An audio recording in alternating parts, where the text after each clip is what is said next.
Do do do do do do do do. Welcome back to the Those Minecraft Dudes podcast, where Nate, Spencer, and I talk about our favorite passive Minecraft mobs and see which ones would make for the best friend. I'm gonna go with the pig.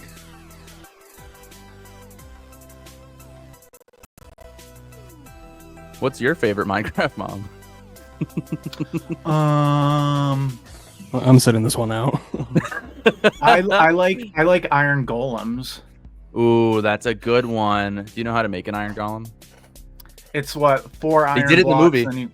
and then you have to throw a jack-o'-lantern on its head. It's a carved pumpkin, Nate. Does do skeletons count? That's not a I was saying favorite passive mod. A skeleton would be more of an aggressor mob. So, all right. But how much dedicated wham should I have to one dedicated Minecraft wham? God, I've been dreading this. I already don't want to be here. Come on. This is basically going to be like the kissing booth too. I just want you guys to know that. Yeah. At least all Cody right, Kane well, wasn't that's in the it movie. for me because I saw none of that garbage. Thank God Warner Brothers made a Minecraft movie for Minecraft John, the biggest Minecraft enthusiast that I know personally. Actually, well, that's saying something. Maybe I don't know. not. I don't think maybe not so much anymore. But geez, yeah. Minecraft movie. That movie is taking over Hollywood right now. We're definitely gonna be talking about it later in the podcast when we do some new releases. But before we get into all that, just want to check in with you guys. We are now a quarter of the way into 2025. Quarterly checkup. Here we go. How's your challenges going so far? So, Picking away, slowly but surely. Okay. I usually start off slow, as you know, and once the rubber hits the road, we just don't turn back. So we're still fueling up at the gas station currently. We're running on empty, but I'm doing a few shifts at the diner next door. Like, what is this? Oh, we're on the road. I'm doing a few shifts trip. at the diner. Fran Drescha's behind the counter. It's more of like a 50s theme diner, and I'm doing the dishes and stuff. So hopefully I can fill up the car and start trucking down the road and see more than 2 movies on my list, because I'm 2 out of 27 right now. 2 out of 27. Intro was more like freaking something like that. Okay. I did watch this film with my mom. All right. First well, there you go. Watch. There's something about Mary. Something about Stephanie. And there's something about 20-year-old Cameron Diaz. I'll give you that. Holy shit. Okay, yeah. So just to recap, John's challenge was to watch 27 of his Blu-rays that he has not seen before. So far, he's 2 out of 27. I think we have 4 months until football season. Like, you're gonna have to pick away and get to a good number before football season starts. That's a good point. Yeah, push for you. Nate, your challenge, to recap, is to watch 50 movies from 50 countries. Is that right?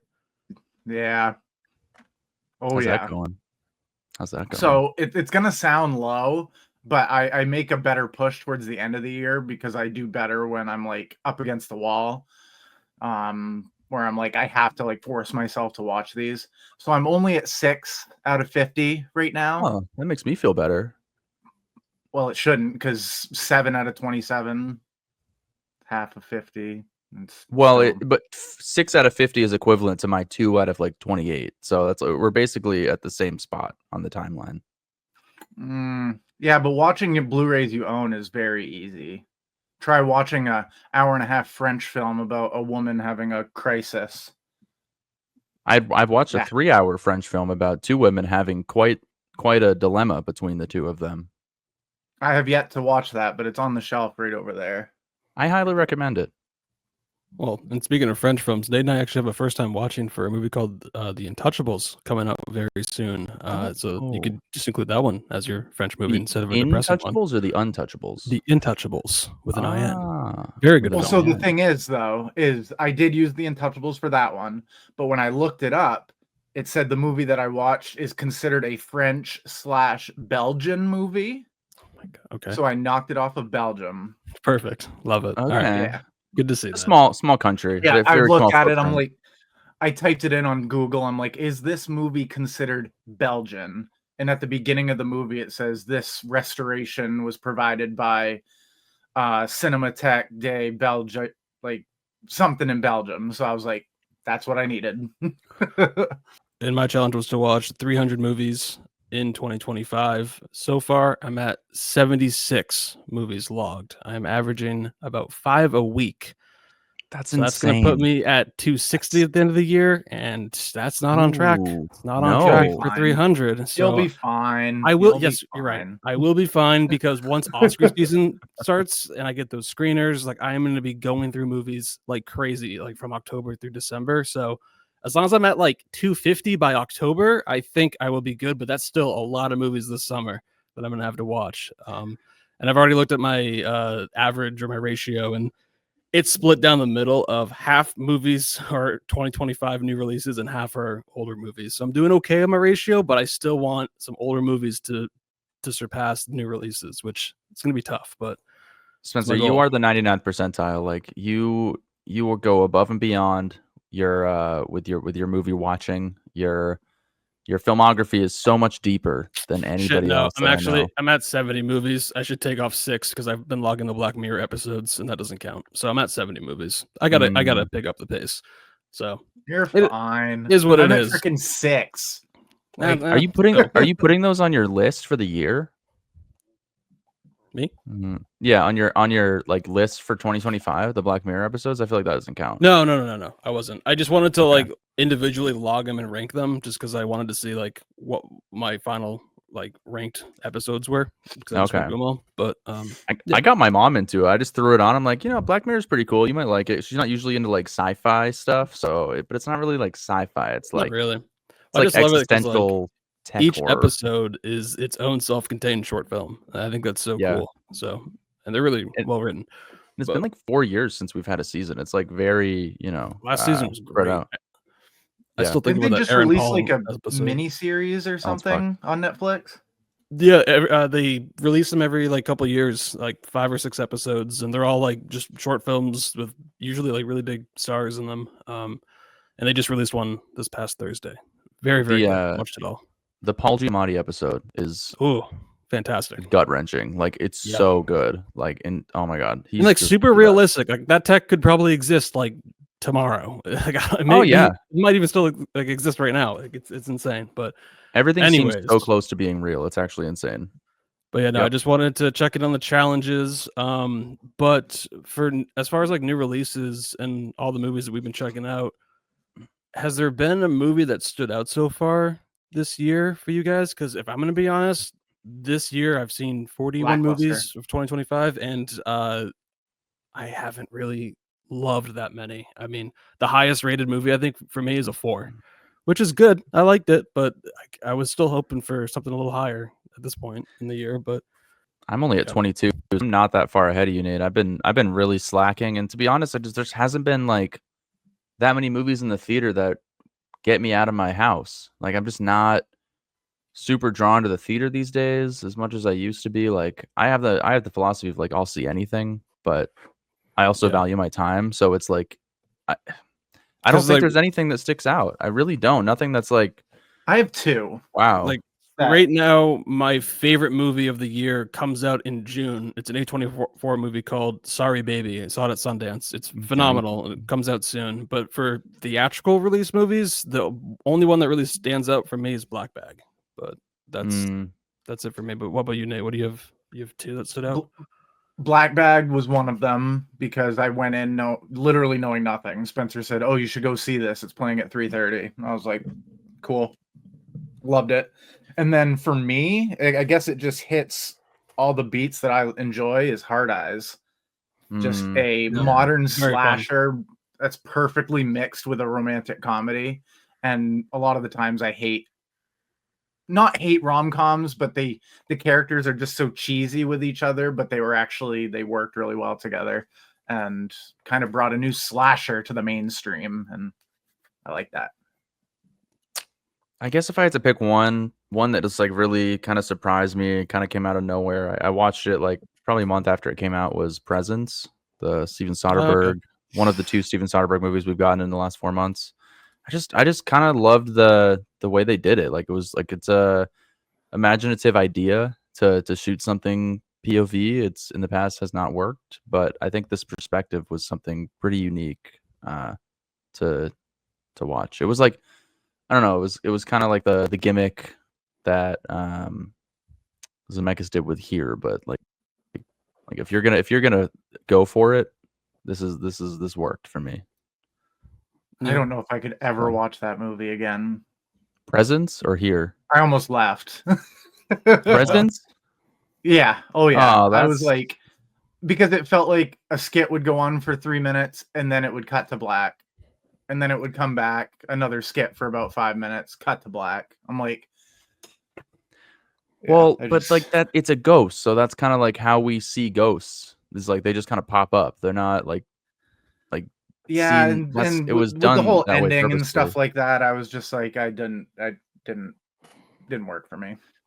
Fair enough. I I thought it was liked it, cool, but but yeah. again, like I'm I'm at the bottom of the barrel here. Like this year, like Spencer said, has been kind of a miss. So I mean, I will shout out The Monkey and Mickey 17. Like, I had a lot of fun watching those movies, but I mean, maybe I'll watch The Monkey again in Halloween time, but I don't know. It doesn't really I don't think it's gonna stand the test of time too much. Those two my number movies, one, but the freaking monkey. That's why I'm like The this year Monkey. sucks because it's still my number one. That Really? shouldn't happen. Yeah, Wow. like what is going on? I mean, I had a Mine great aren't in time with order. it. Like mine are just like, oh, I saw it, I throw it on the list. It's in like, so if I went by my top 3, it'd be Companion, Presence, and Hard Eyes. That would Yeah, be my okay. top 3 here. That's interesting. Yeah, no, mine's just alphabetical until the end of the year, and then I rank them. But yeah, I don't know. I'm hoping things pick up here going into the summer movie season. I mean, I think there are a lot of great movies coming out. I mean, the new Mission Impossible looks really sweet. We got the new Jurassic World, Fantastic Four, I think is in July. And Yeah. the Raka guys have a new movie coming out. Bring her back next month. So there Lilo and could be Stitch, Lilo and Stitch, sure. which I looks guess. like it would be a lot of fun. Like Yep. the only snippet I've seen is him destroying a sandcastle, but I'm like, Yep. I'm in in. for that. And Mike Flanagan has a new movie coming out in June, The Life of Chuck, which I hear is great. It won the audience award at TIFF, so that could be a great movie. But yeah, so like I guess capping off this discussion here, what's the next big release coming out that is going to get you excited to get to the theater and watch? That's. I mean, I have an easy choice for me. Go for it. It's the new Superman movie, the James Gunn Right, Superman I movie. I forgot to think mention that. Yep. yeah, I think it comes out in July. I saw the trailer in IMAX before Minecraft, and God, I wish I was watching that instead because it was, it was more like a featurette. It wasn't just like a quick cut trailer. It was like almost a whole scene that they showed, but it just looks so cool. Just like a new exploration. Like they're doing things that haven't been done in Superman before. Like they're really just going for it. And like honestly, just give James Gunn every superhero movie because he just knows what he's doing. It's just it looks so freaking cool, man. I'm in. I'm Well, in. he's the head of DC Studios, so I think he's the guy for the job. Yeah. All right, Superman for John. Nate, how about you? See, the thing is, I haven't seen a whole lot of trailers lately, other than what I've seen in theaters. I'm gonna kind of cop out, and this one is actually out right now. But when I saw the trailer for it, I was like, I need to see this. It's Warfare. I know it'll probably get talked about, but I saw that and I was like, oh, they're doing like a realistic modern war type movie. I'm all on board because it comes with natural tension and action and just a lot of good stuff involved. But I did like that Superman trailer. I saw it and I was like, oh, I like what they're doing. Like he doesn't look like big, jacked, over the top Superman. He looks like, oh, this is Clark Kent. I'm a goofy guy, but they stick to the classic Superman, like, oh, glasses, but you can't recognize him. Like, oh, I like that they're kind of sticking with their old roots with just kind of these corny little things. But hey, if they can do it and do it well, I'm on board. And we have Millie Alcock as Supergirl, so I can't really complain. I mean, that's 2026. So don't get ahead of yourself here. But no, she's in this movie. Okay, maybe she's a cameo. Fine. Yeah. I think there's way more than a cameo. I think she'll be a second part of the film. My honest answer, honestly, would be The Life of Chuck. I'm really looking forward to that. I can't wait to see a Mike Flanagan film up on the big screen. I just hear great things about it. Seems like it's up my alley. And but I am unbelievably hyped for this week, Sinners. The early reaction to Sinners, if it lives up to it, I am so excited because I've seen no trailers. That's awesome. I'm glad you don't know anything about it because Like, the trailers do ruin the movie. Like I can tell I've you seen that. Haley Steinfeld once, and then Michael B. Jordan with a gun. Cool. That's all I've seen. So I'm like, okay. Cool. It's written and directed by Ryan Coogler, and there was a video of him kind of explaining different film formats, and he just seems like the coolest fucking guy of all time. And he shot this movie in 70mm IMAX.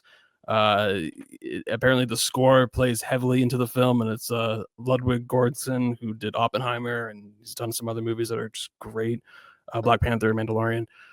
So I am so stoked for it. I'm definitely going to go to the IMAX to see it. So if a movie's going to get me to the IMAX, then I'm going to say it qualifies. So by all means, Sinners, go and watch it this weekend. I don't think you guys will be disappointed. So that's great to hear.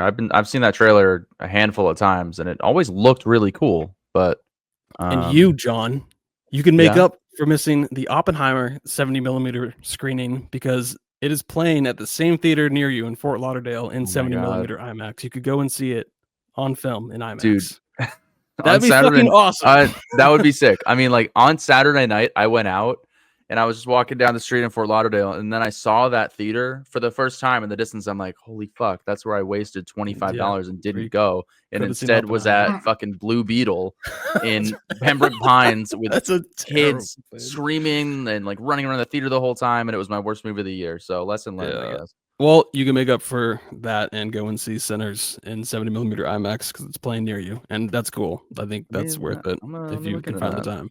Yeah. All right. Cool. So let's hopefully quarter 2 is a little bit better than quarter 1, but usually is. We can move on into our first segment here. I mean, that kind of qualifies as a little bit of a movie news, a little check-in, but I do have one little topic I want to go over with you guys here. This is movie news. Thanks, Peter. All right, and he's live every day. Perfect. He never leaves. So, we have him trapped in our basement. Next month is May, and in May we have the prestigious Cannes Film Festival, and they just announced their lineup. And this is kind of where you can get a sense of what movies coming out later this year could get some Oscar nominations. I mean, last year we had Nora and a handful of other movies. Years before that, you had Parasite, Anatomy of a Fall, bunch of movies that have gone on to be very successful after the Cannes Film Festival. There's also a lot of premieres that they do, like they did Indiana Jones and the Dial of Destiny. They did Once Upon a Time in Hollywood. So they just announced their 2025 lineup, and I wanted to go over just kind of a couple of titles here. There's a lot of movies I don't really know much about, a lot of foreign films, and sometimes you really don't know what's going to be good until the reactions start coming out. But especially from Cannes, because that seems to be like prestige. Very much so. Just they will boo a movie if they don't like it, which I think is just crazy. For minutes, like many minutes. And then they will applaud it for many minutes. The big movies that I kind of just want to touch upon here that I personally am excited about and kind of want to get them on your radar, and then anyone listening on your radar as well. The first movie that's very high up there, that's on a lot of people's radar, again, is a movie called Alpha, which don't know much about it. It has Emma McKay in it, so that's cool. But it's the third film from this French director who has done Raw and Titan, which are fantastic movies. I think, John, you've seen Raw, right? Unfortunately. Okay. Nate, you've obviously seen both of these movies, you and I have. I like Titan a lot more than Raw, but I can't wait to see what she does next. This looks like it could be very much just like in the same boat as her other movies, just very disturbing stuff. The premise sounds really interesting. It's about a troubled teenager who's 13 years old, living alone with her mother, and the world comes crashing down the day she comes home from school with a tattoo on her arm. Oh boy. Natural. Who knows what's going to She happen? starts but having sex with cars. let's hope not. and- She's 13. But this director is fearless. She is just insane behind the camera. So I very am curious to see what the reaction is for Alpha. A couple other things. Wes Anderson has his new movie coming out at Cannes. Oh with boy. Benicio del Toro, Michael Cera, Tom Hanks, Bryan Cranston, Jeffrey Wright, Scarlett Johansson, Benedict Cumberbatch. I mean, Bill Murray, Willem Dafoe. everyone, the his crew got called. The group He chat. really I think it's called the doesn't- Phoenician Scheme.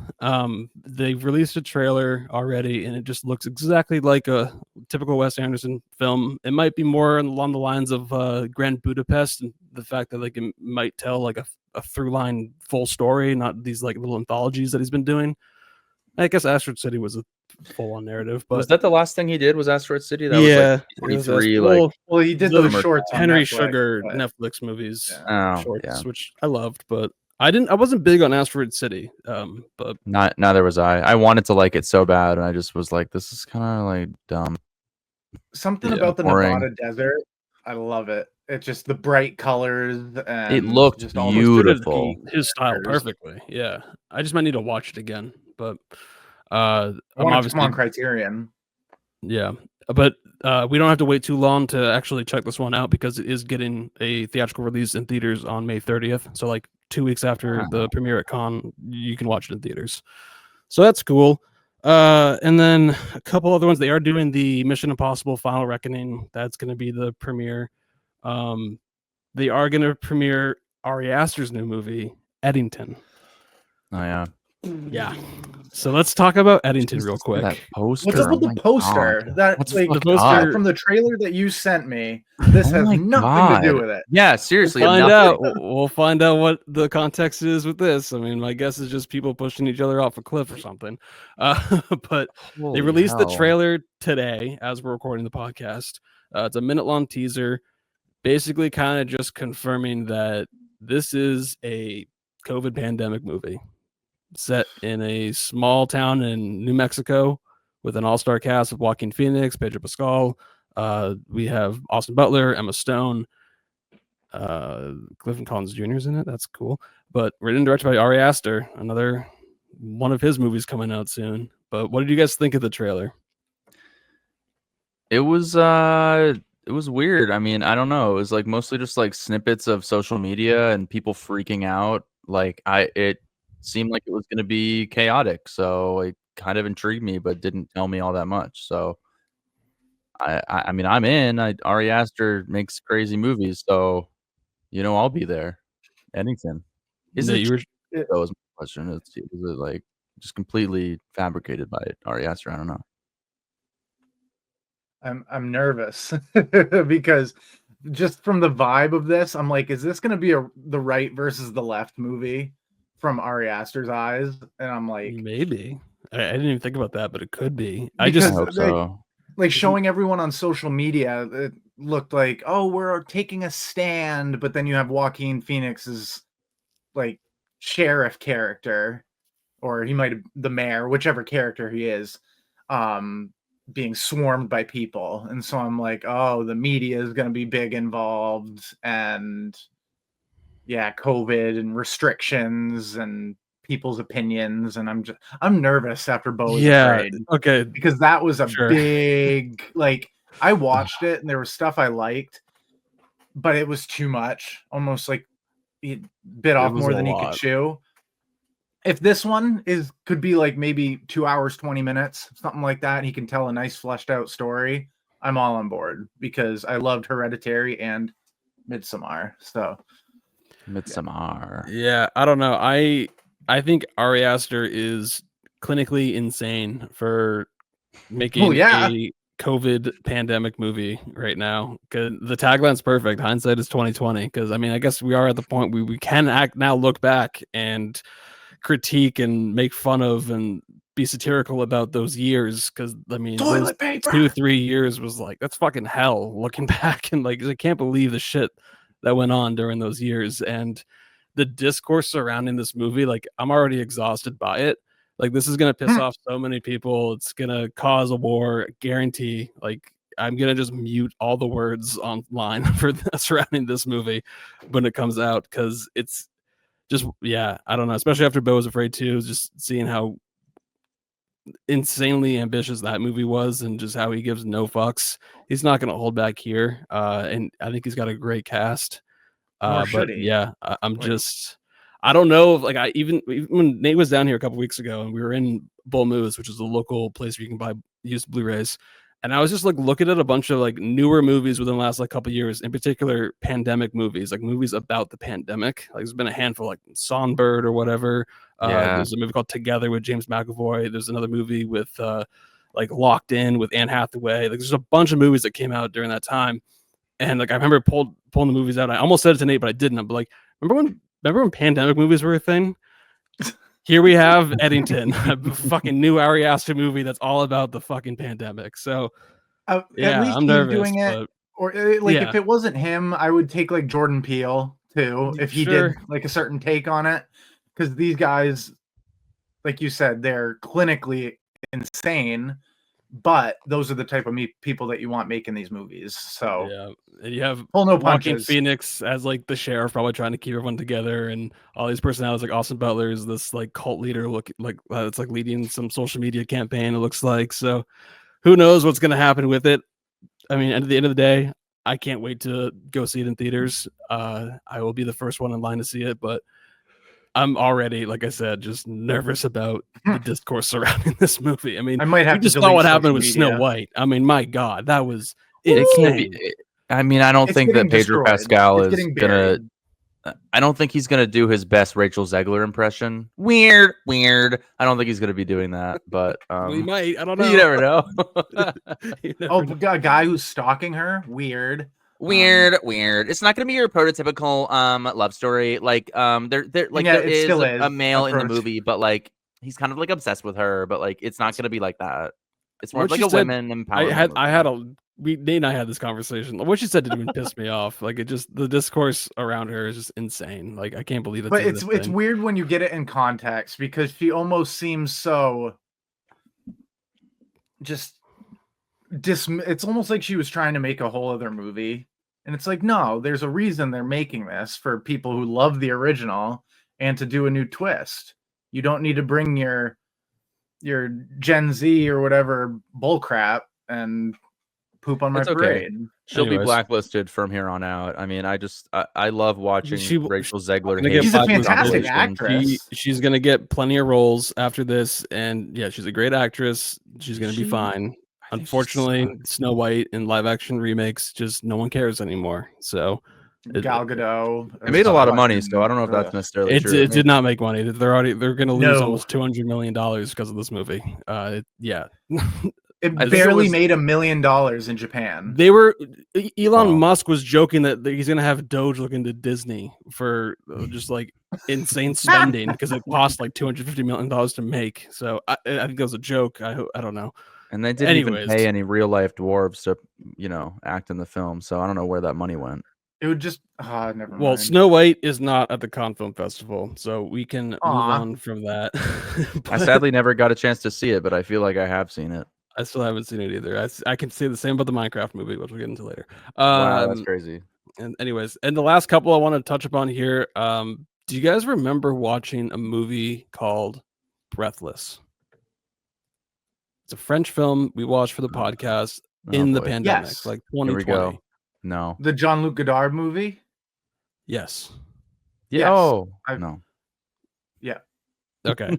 Yeah, it's about a Um, guy who he kills someone and then he tries to like get his girlfriend and they're on the run and It's 2024. yeah.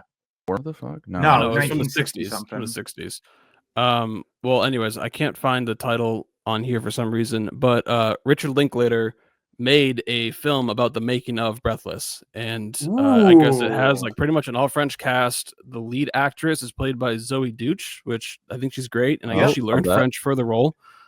She looks a but, lot like the girl in it. She does. So that's going to have a premiere, and there's been a lot of hype around it, saying that the movie is great.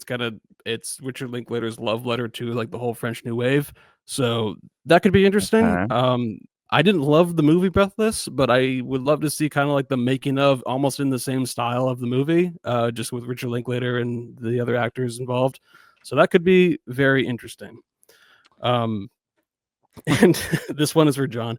I feel Scarlett like Johansson has her directorial debut that's going to premiere at Cannes Film Festival. Oh, is Colin Yost in it?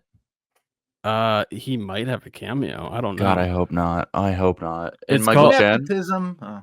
No, it's called Eleanor the Great. Here it is, but it Right. stars June Squibb. Aw. Oh, Stars June Jesus Squibb. It follows a Christ. 90-year-old woman trying to rebuild her life after the death of her best friend. As a result, she moves back to New York City after living in Florida for decades. Chiwetel That's Ejiofor is also in so it. I think cute. it's written and directed by Scarlett Johansson, but no, it's not written by her, but it's directed by her. But who knows how she is as a director? But we're gonna find out with Eleanor the Great with June Squibb. I feel like June Squibb clearly isn't really going for that Oscar at this point. If she's Maybe going to she- work maybe with Scarlett is. Johansson as She got a close with director, Thelma. she got close. I mean, she didn't Thelma get was a TV nominated. director. No, she didn't get nominated. She got a Indie Spirit nomination. Yeah, so that's basically like a Teen Choice Award. I just don't. I mean, no. I mean, I love Right. June Squibb. That's cool for Scarlett. I'm sure she's super talented. I bet she'll do a great job. And I Yeah. love that log line. That sounds very like wholesome. And the last movie I just want to mention real quick, kind of for Nate. Nate, have you seen a movie called High to Low? It's a Akira No. Kurosawa movie. It's like I know what it's about though. It's supposed to Yeah. be really suspenseful and thrilling. So Spike Lee has a remake called Highest to Lowest that is going to be set. It's going to have the same story, like blueprint of the Kurosawa movie, but it's going to take place in New York in modern time. Has Denzel Washington in the lead role. Jeffrey Wright's also in it with supporting roles from A$AP Rocky and Ice Spice. Okay. So Oh Jesus! it's premiering out of competition, so who knows? We'll see what happens with this. But I haven't seen the original, so I can't really compare it to that. But based on his last remake, Old Boy, I don't know about Spike Lee doing That's the Josh Brolin next- one, right? With- Yeah. That's the only Old Boy I've ever seen. So Terrible. Oh, you movie. got to watch the OG, man. The OG. Old Boy terrible. Get out of here. What? The Josh Brolin Old Boy remake is almost unwatchable. I love that movie. The original Old Probably Boy because it's so is bad. phenomenal. Like, you can- No, it's because Elizabeth Olsen's in it and she's great. Okay, That's it. interesting. Yeah. Interesting here. I mean, Yeah. I only know about the Old Boy twist because of that movie. I don't know if it's the same in the original one, but Is- it's I'm assuming it very is. different. I mean, I think there's the same plot lines and twists, but in terms of filmmaking and quality, oh my god, the original is so much better. I mean, But- if you want to watch Josh Brolin eat dumplings for 30 years, I mean, it's kind of a great time. There you go. So yeah, that's kind of like the big movies that I am excited about, and just kind of wanted to throw them out there to put them on your watch lists as well. Yeah.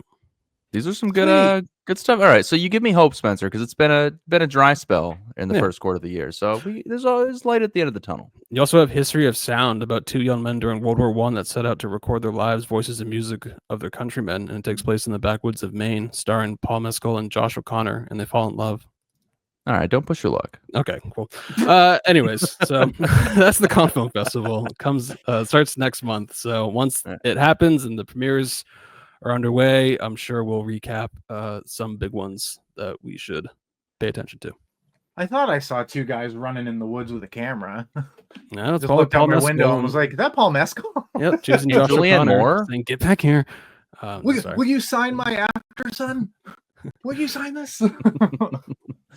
All right. That's all the geez. movie news I have. But obviously, the most important question we have is Black and white, 1 and 2. It's Nate's choice. What you gonna do? Fight or flight, hot or cool. It's Nate's choice. Tell me what you gonna choose.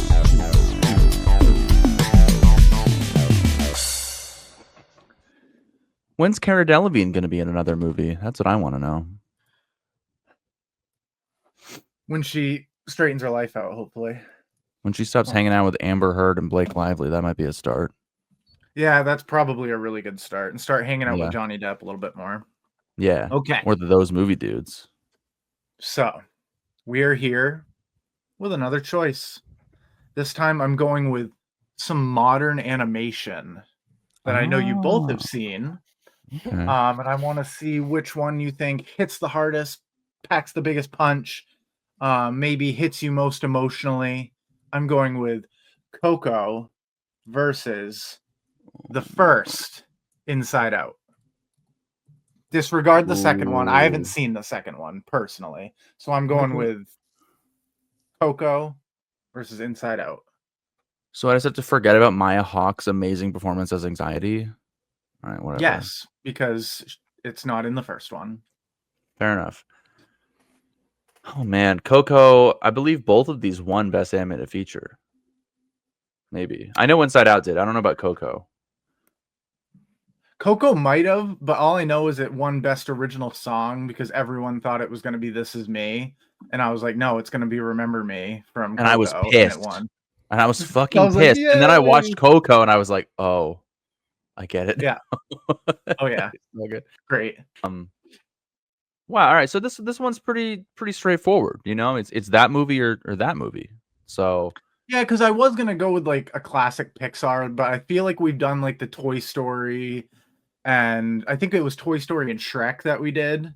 But this one I kind of stuck with this and wanted some that came out around similar times. More of a modern take on Pixar movies. man, I mean, God, Nate, this is a really tough one because I feel like Pixar has been hit or miss over the last decade, but I think Coco and Inside Out were like their last two like exceptional films. You know, like they've really kind of shit the bucket over the last couple of years, but I think Well, I cried Elio's during. coming out, so that could be a return to form. You never know. I mean, it's I'm Pixar. excited. I trust them. I do trust them. I think I cried during both of these movies at a certain moment. So that'll tell you all you need to know. Oh man, what's more iconic? What about you, though? Ducky? What about you? You and that main hat over there. Yeah. Throwback Janet Mills. It's it's obvious for me which one it is, and it's Inside Out. Oh, wow. But that's mainly because I've only watched Coco once when it came out, and I liked it, but I did not love it nearly as much as everyone else seemed to love it, especially when it came out during that time. People were like saying it's the best Pixar movie of all time, singing its praises. Like "Remember Me" was like the top streaming song of all time, and like it's a fine song, but it didn't do much for me either. That song, so like I don't know if I just missed the train on that one completely. I still think It's it's a great slower song. I think it's a great movie though, and so like I'm like don't come at me too hard here because Coco I think is great. It needs a rewatch from me, so it's hard for me to compare it to Inside Out, another movie I've seen at least 3 times, and I just think I that know you movie love is that one. brilliant, and like the way it handles emotions, and like I think it's a perfect movie for kids to watch, and also for like teenagers and adults to watch because they'll see it with a whole different set of eyes than your young kids, and I just think that's brilliant when a movie can do that. And Inside Out 2 handled that perfectly, I think. Where I don't really remember Coco too much. I remember it deals with grief a lot, and I think it helps help getting over grief from what I can remember from the movie. But I don't know. I think Inside Out is just a stronger movie in my opinion, just in terms of the story and the animation is just so beautiful. So I don't know. I'm gonna go with Inside Out, but if you put up against like Soul or like Toy Story, I would have a much harder time with this argument. But Really, but Soul gives you problems, huh? oh my god, But Soul really, I hit don't me remember much hard. about it. Yeah, that movie really touched me. But yeah, I don't know. Coco needs a rewatch for me. It's just one of those Pixar movies where I watched it once when it came out. I liked it, but was like, why? Well, this is everyone says it's the best movie of the year. Like, it's great, but oh well. Yeah. Oh, okay. I totally see where you're coming from. I think that if I were to choose like one of the best scenes in a Pixar movie, at least one that hit me the most emotionally, like one of the best scenes was that it's like a scene at the end with the grandmother. I can't remember the specifics of it, but it was like insanely emotional. Like the credits He start sings rolling. the song. Okay, he sings it to his grandmother, and it's like she remembers. Oh yeah, I don't even remember. And that. she starts to sing it too, and everyone's like, yeah, because she didn't But- remember. Okay, that makes sense with the context of the song and the title and everything. Okay, anyways, yeah, that scene was really good, but just it was such an ambitious idea. Like I remember hearing about this idea for the first time with like the emotions, and like they're literally at a control pad in your brain, and they're controlling everything, and it's like the perspective of them versus what Riley's dealing with in real life. It's just so fascinating, and they hit it on every note. It was just perfect. And like just the way that they're kind of able to explore like what you are like as like a preteen and at that weird time in your life. Like it was just perfect and amazing in every way. So I mean, I couldn't live with like you can't get rid of Inside Out for Coco. I don't think that that's an even trade. Like you keep Inside Out. You just have to. well, I guess it's a good thing this is Nate's choice. Oh man. It's a great thing. This seemed very because personal.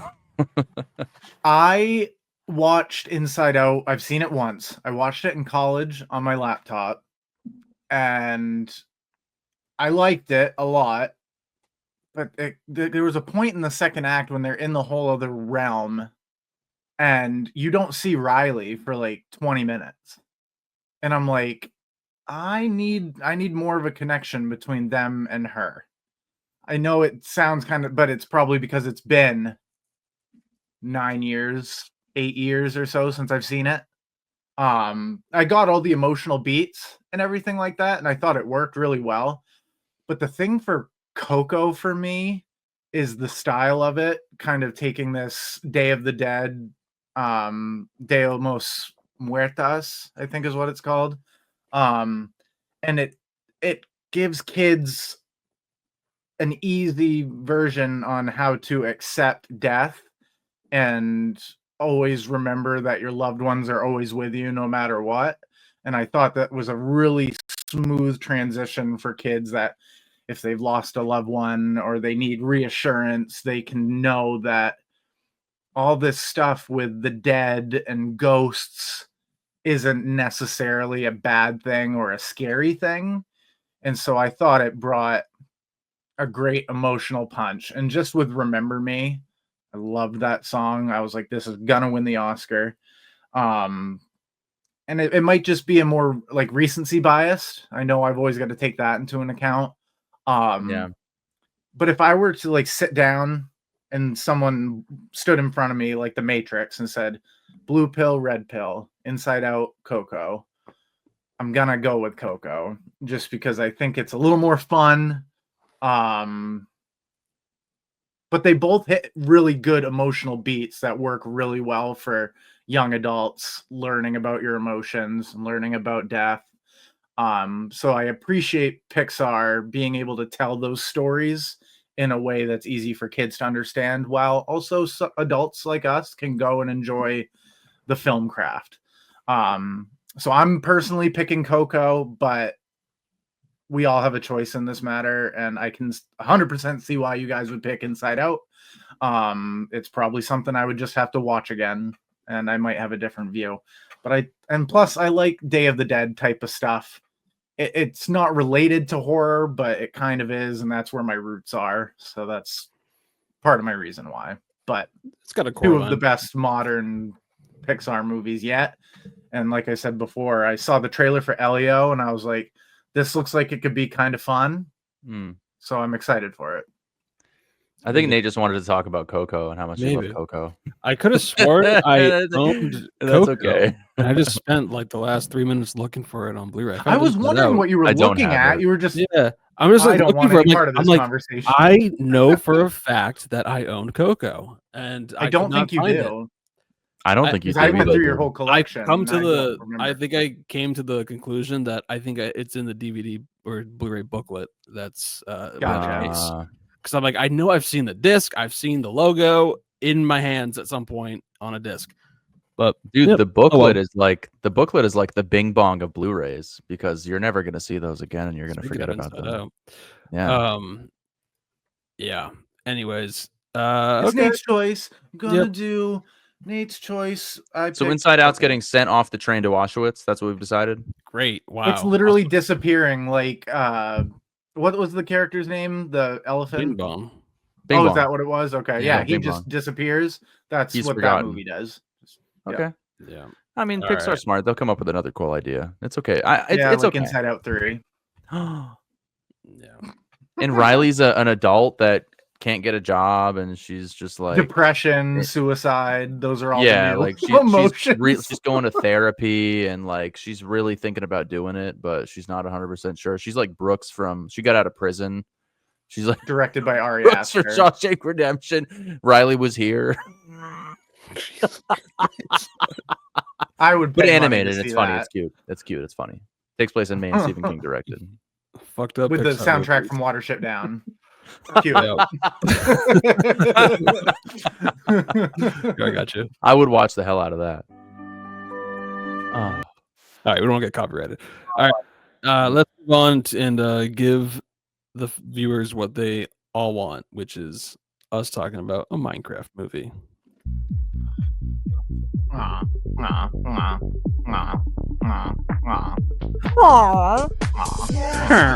Oink. Oink. Did you know that a pink sheep has a 0.02% chance of spawning in the grassy plains biome? Look, it's the trash man. It's the garbage man. Oh, I sorry. actually saw a pink sheep in my world. I have one, a real you? one, and I told Spencer, "Do not breed that sheep because then I won't know which one's the OG sheep." Well, did you also see Chicken jockey. No. So my theater was not chaotic, unfortunately. Why? I I did had have 4 my people bucket in of my popcorn theater. ready to vault into the seats in front of me, but I didn't do it. For what? Chicken jockey. For that. Which I've never seen in the game, so it doesn't make sense. You ever I seen see a the chicken video. jockey? They added more into the game, I swear to God. You've seen Because chicken jockeys? I sent the video in the I've seen chat. skeleton I was spider being attacked jockeys. by one. Yeah. That's a little more common. Because at that time, before this became a thing, I had never seen one. I didn't even know that was a thing. I didn't even know that was a name for something in the game. But nope. Chicken jockey. I was like, I So- don't know what people are freaking out about.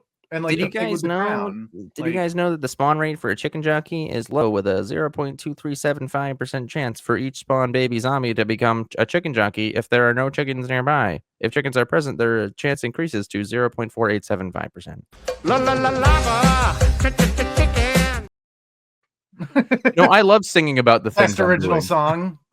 Steve's lava chicken. Yeah, it's tasty as hell. We're gonna get All right. demonetized. I like how they try to eat it, and he's like, "You okay?" He's like, "Yeah, it's really hot." That's All right. okay, Yo, that though. chicken did look really good though. Like really I saw good. the clip online, and I mean, yeah, no, it did look pretty good. I will say the production design looks fantastic. I just got a full transparency. I have not seen a Minecraft movie. I will say I Mhm. have seen enough out there to kind of know my opinion on the movie already. That doesn't count. So You gotta watch I will definitely You gotta check it out when it That's comes never out on been the rules, HBO, and I Spencer. will watch it in the background because I know this movie will have the same effect on me that the Super Mario Brothers did, which is I enjoy playing Better. the Super Mario Brothers Better. games, and the movie it's like, oh, that's a cool reference. Oh, I get that. Yep, okay, cool. And then just the movie will be wiped from my memory 2 hours later.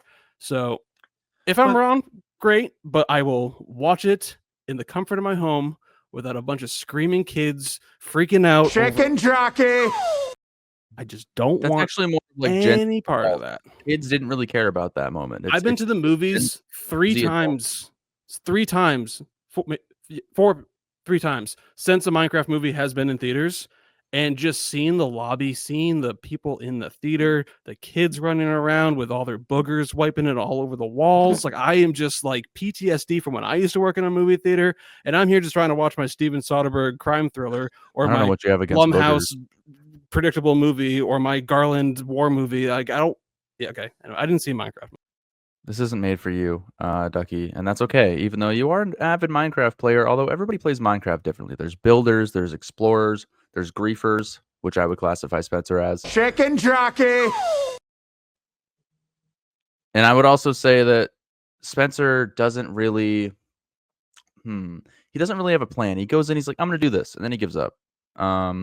But I did want to play a little game, like a palate cleanser for Minecraft, Nate, if you will. Have you seen the TikToks where these guys will be like, okay, you have 20 seconds and you have to name X amount of Minecraft mobs. And I'll be like, okay, I can name 15. And then you could be Yes, like, I've seen, I can name 18 or whatever. You want to yes. play? I'm not good under pressure, but I'll try. I have to be under pressure later in the show, so this is my chance to put you under a little bit of pressure. So here we go. I'm gonna say I don't know anything about Minecraft really, so I'm just fuck. like, Okay, how about we can do block you could do types. mods like that. I might be able to figure out, but there's Mobs? a finite amount. Mob, like chicken, pig, like Yeah. that's what I'm saying. Like, okay. So do you feel like we could do that? Like I'll like, like that? Or do you want I to do could like name blocks? 5. I could Oh, name shit. 5. Okay, I can name 11 in 20 seconds. But Spencer has to do a timer. Steve's lava chicken, yes, tasty as hell. Okay. I guess I could just look at the record timer. I could name 12. Oh man. I can name 14. Bullshit. Okay. All right, ready? I'll I'm gonna count. I will count. Okay, I have how many did I say 30 seconds or 20? I forget. 20. You said 20 seconds. You need 14. So Okay, I almost need 1 a second. 14. All right, in 20 seconds it's gonna be 54 and 3, 2, 1. Pig, chicken, cow, mushroom cow, villager, pillager, allay, enderman, creeper, spider jockey, chicken jockey, endermite, spider. I'm gonna go frog, donkey, horse. How many was that? That's it. How many was that? I don't know if you beat it or not because I don't have a timer. But you did hit. You hit 14 with. It was after Spider. Okay, I definitely got it then. All right, I'm proud of myself. Anyway, so the Yeah, but I Minecraft think the movie with timer's Jack up, Black, so- Jason Momoa, Emma Myers, the girl from the what's that Paul Giamatti movie? She was in that. Actually, that That wasn't is the same not woman. Joy Divine Robinson. That wasn't Joy Divine. Or Joy Divine Randolph. Sorry. Different woman. Yeah. Either way, I was going into this. I had some hype, man. Like the trailers pretty much showed all the best parts of the movie at the end of the day, I think. Like I have nostalgia. I love the game. I love Minecraft. It's such a relaxing game for me to sit down and just explore and build, and you can do whatever the hell you want. It's a sandbox game, and I think that the people who made this movie could have done a lot of things. Like I'm not expecting them to strictly, use the lore and go by it and go by it verbatim. I think they did that for the first 10 minutes, but then they just chose to just not give a fuck anymore and just said, let's have piglins just fly around on gas and Jack Black will just start singing random songs. And I'm That's what sorry, but happened in how my did he get the Minecraft Elytra? world. He didn't kill the Ender Dragon. They didn't even mention the Ender Dragon. Like, I don't want to be that guy, but it just became, after the first 10 minutes, I was bored for an hour. That was my experience of the Minecraft movie, and I forgot about it 10 minutes later. Am I going to be the one that liked this movie the most out of the three of us? Well, one of us didn't see it, so I would say there's a 50-50 chance. But I was on board. I was like, it's Minecraft. I've played it here and there. I've picked it up a little bit recently.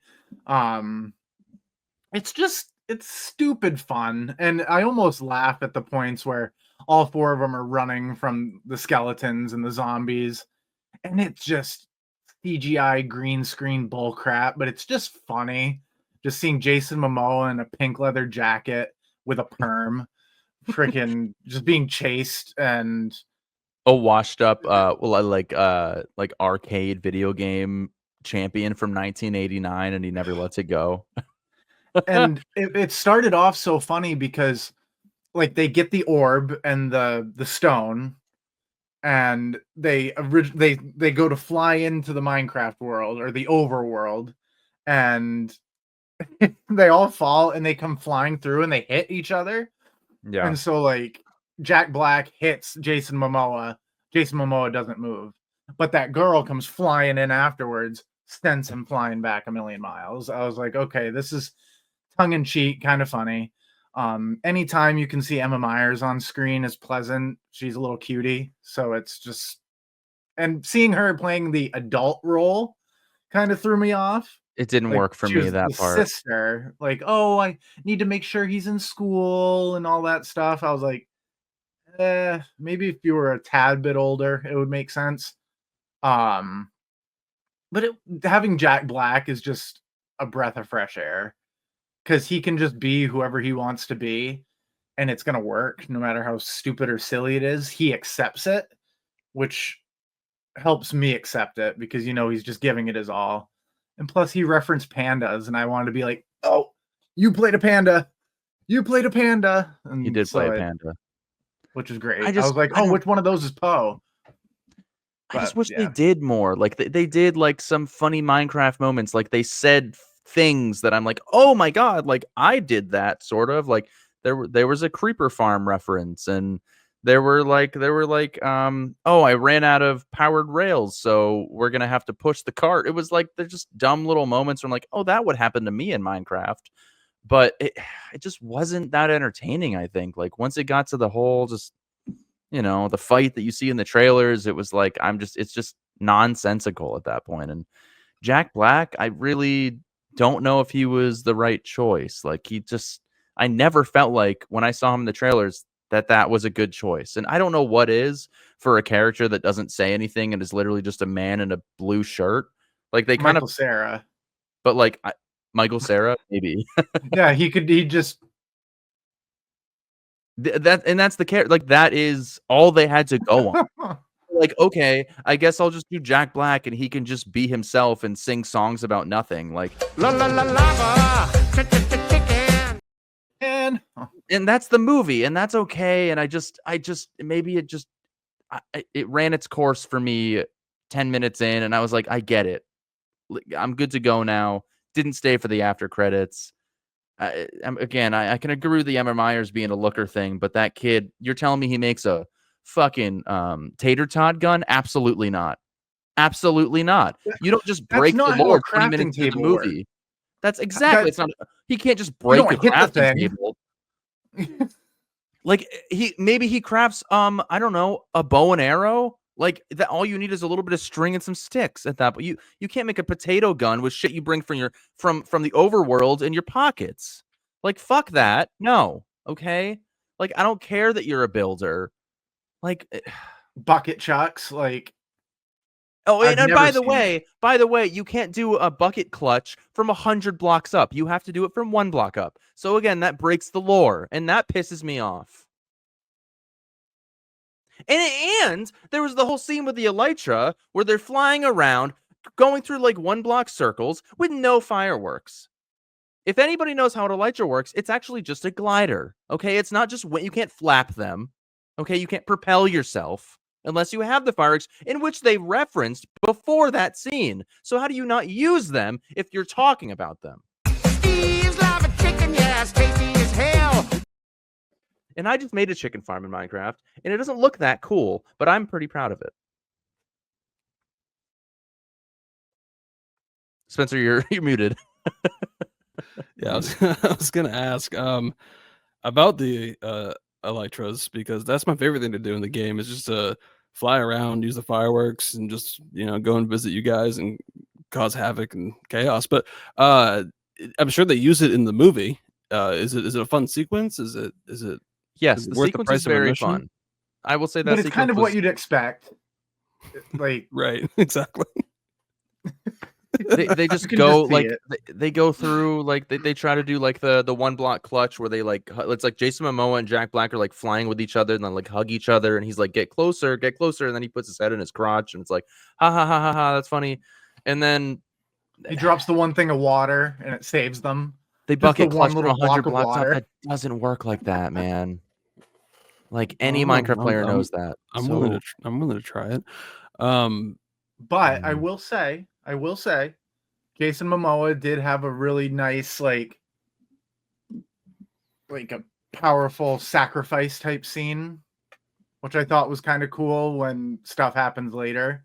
where I kind of put my fist in the air and I was like, oh yeah, it's the garbage man.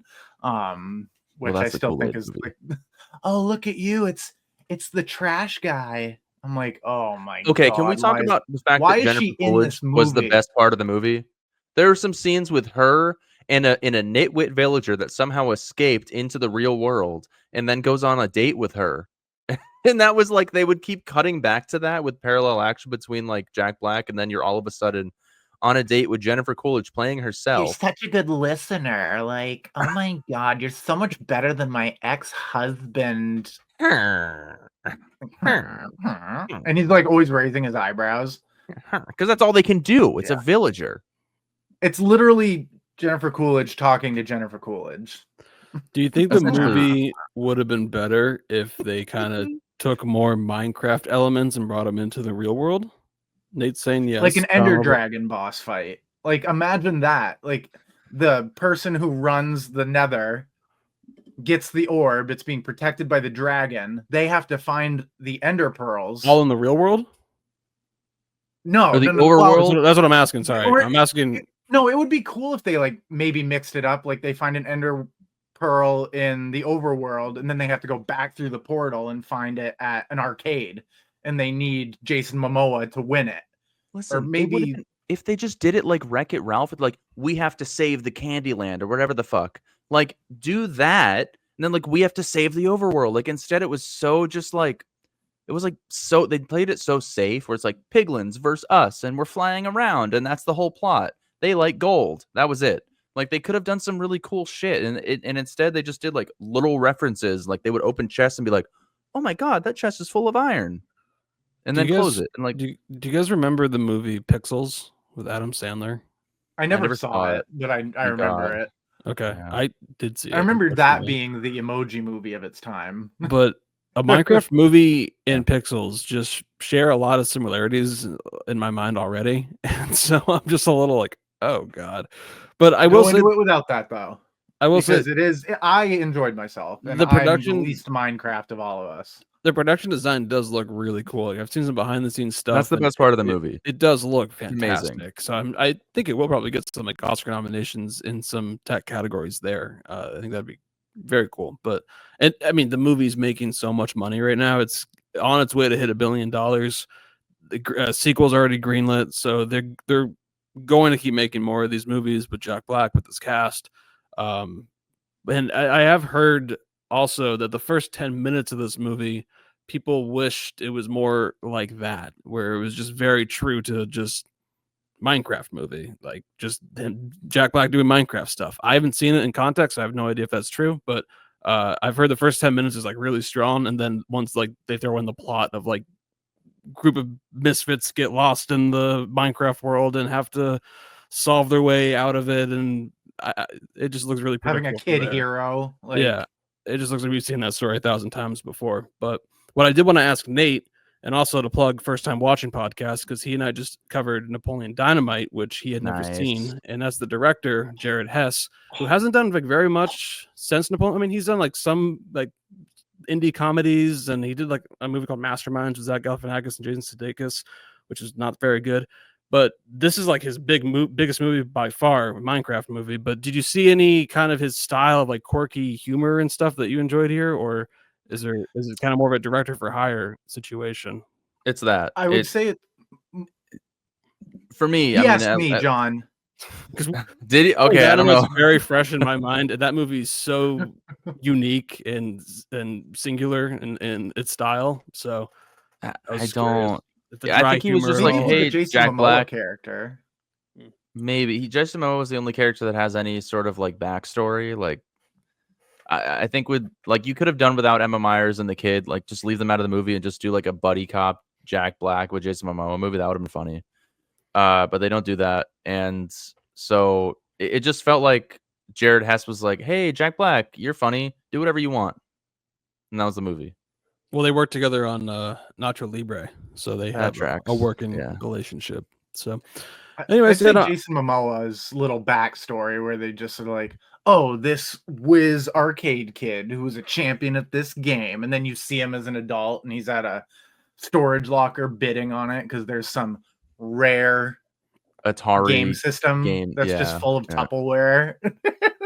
You are a disgrace to the storage unit group. That It's was like, funny. That okay. was a dumb, funny But scene. other than that, with it being so CGI and straightforward as far as the story, I don't know. I feel like I'd prefer watching Napoleon Dynamite just because it's I would hope so. quirky and silly and rewatchable. Well, I'll start it off on a slightly negative note because I feel like you're going to go a little bit higher. But just so you guys know, a pink sheep spawn rate is 0.164%. Just one naturally. But my favorite scene in the movie was when they cut away to the pink sheep and it's getting ripped apart by zombies and it's going like that was hilarious. That was really funny. Like that's what I did not think it was funny because I kind of went, "Aw!" I Like, laughed really hard. I was probably the only person in the theater laughing at that one moment. when but they anyway, turn into the steak or the flesh, that's funny.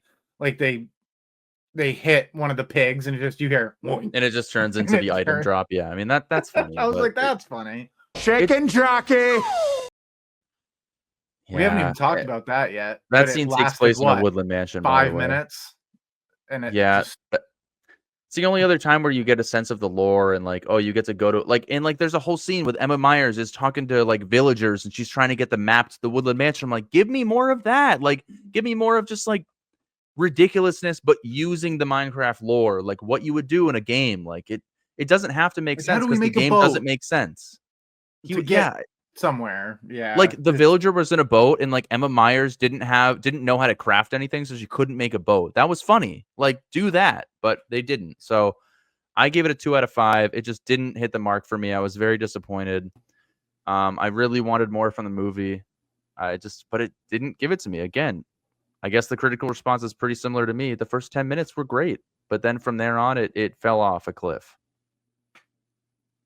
See, I'm Like the different. Edison I poster. didn't care for the first 10 minutes because it felt very just dumb. Oh, I'm this little kid that's supposed to look like a miner. I'm not allowed here. And that grumpy guy just, you don't go in my mine. And then he comes back and is an adult and he just runs around the guy. I was like, It I don't learned a believe lot in that. moment.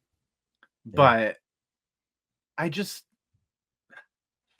I went in with just like I knew what I was probably going to get. So I went in at just like a flat, no real care in the world. I had fun. It might not sound like I gave it much praise, but I enjoyed myself throughout. It was fun. I like seeing references like that and like the ghasts flying around and they're shooting the fireballs. And he's like, how'd you figure that out? Don't ask. Like, like he figured that out mysteriously. Yeah. But this is going to seem pretty high compared to you. I gave it a 3.5. I had fun. Wow. And That's high. I had fun. And maybe that was just on, that's the only movie I watched that day. So that's like the peak that it's going to have. It'll probably slowly go down, but I don't see myself really rewatching it unless I'm playing Minecraft and I'm like, I don't want to play. I want to watch someone else do all this. Put it on. Chicken jockey. See, I could just watch that little 2-second snippet, and that's the movie. And you're the in. Jack Black, Steve Lava Chicken. La la la lava. Chicken. Yeah, that might be my new alarm, honestly. Steve's lava chicken. Yeah. It's so. You know what this movie does? This movie Steve's deserves. lava chicken. Steve's lava chicken. Yeah. What the fuck? How was that okay? Oh God. man, I'm don't gonna know. go find my diamond stash. He had a Yeah. crazy diamond stash, by the way. Anyways, I will check it out eventually when it comes out on HBO Max. Hell, June. Oh, dude. We'll see. Bro. I don't know, or like maybe I will go see it in theaters, but like I gotta let it die down a little bit and just kind of go in where it's more of an empty house. But I had It 4 seemed people more in my like a, theater. I'm glad you liked I it was so the much, fourth. Nate. I mean, I kind of wish I went and saw it when you were in town with you because I think that would have been the time to see it then. But It's yeah, just like, and like I said, it might be kind of high just because I watched it and it exceeded the expectations that I had set for it. Granted, there was none, so it's on the higher and I end had of it, but, expectations. I think that hurt me a little bit. You had known I did have expectations. like I so- got the pink sheep reference, I was like, I know that that's one of the rarest spawns, And they see it's it the that second point. they enter. Oh my god! And then when I was playing in my world, I go running over a hill. Lo and behold, there's a pink sheep.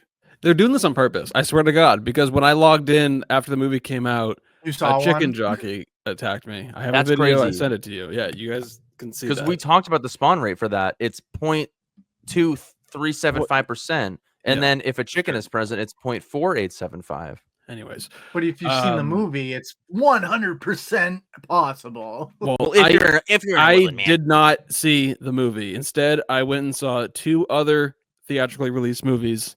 I went and supported those movies instead because the Minecraft movie does not need my money. It's doing just fine without me. Okay, but these other movies, I want to go and see. It did beat Barbie. It destroyed Barbie. Oh, John's pulling up Warfare first. You want me to talk sorry. about Warfare? My No, bad. it's fine because I was going to ask. I could do Drop or Warfare first, or which one do you want to hear about first? I'll keep it quick on both. I like Brandon Skellner a lot. Can we talk about that one? Can we save Warfare for last? Sure. Okay, yeah, do this one. Drop. I don't have any graphics, so John, if you want to do that, you can for those visual listeners. But anyways, Drop. This is the new film from Christopher Landon. I'm sure you guys have seen some of his other movies. He did the Happy Death Day movies, Happy Death Day to You as well. He did Freaky. He did Scout's Guide to the Zombie Apocalypse, Paranormal Activity, the marked ones. John and I have a legendary review of that movie back in 2000. It will never be listed never again. Be seen ever again. But I mean, I actually kind of enjoy his movies. He's got kind of a fun style, and he also has started to do some more like very cool things behind the camera. So this movie, Drop, I didn't know a whole lot about it. Unfortunately, I did see a trailer for this movie attached to Black Bag. And if you've seen the trailer for this movie, then you know exactly what this is and what's going to happen, like beat by beat. It's so predictable, unfortunately. And I was really hoping for like a surprise moment or a twist, but it's exactly what you think it is. I mean, there is a couple of fun moments with the cinematography and the camera angles. It's basically all in one location. It's all centered around this first date at this really like high-end restaurant, like on this like skyscraper. And this woman just constantly keeps getting these airdrops, but they're called digidrops because you can't use the airdrop, can't plug the Apple stuff. So I thought that was kind of funny. But it does a good job of like maintaining that single location and some really cool shots. Utilize the performances are great. Stars Megan Fahey from The White Lotus season 2. And Brendan Skellner from Yellowstone. 1923, who's a superstar. I mean, he is the reason to even watch that show. His storyline is great. And a lot of people are claiming that he should be the James Gunn's Batman. I could totally see that. I think he the new Glenn Powell. He's the new Glenn Powell. Yeah. He's very what you'd expect from in this role. Like he's kind of just this first date, like very charming kind of guy. He's fine here.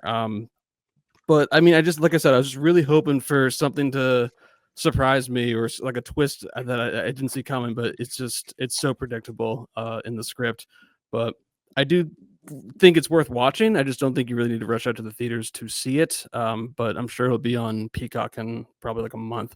And it's a great like watch on like a rainy Saturday afternoon. I'd say definitely check it out in that aspect. But I was really surprised to see like 83% Rotten Tomatoes, 80% audience, 6.6 on IMDb, very strong reviews. So I am kind of in the minority here.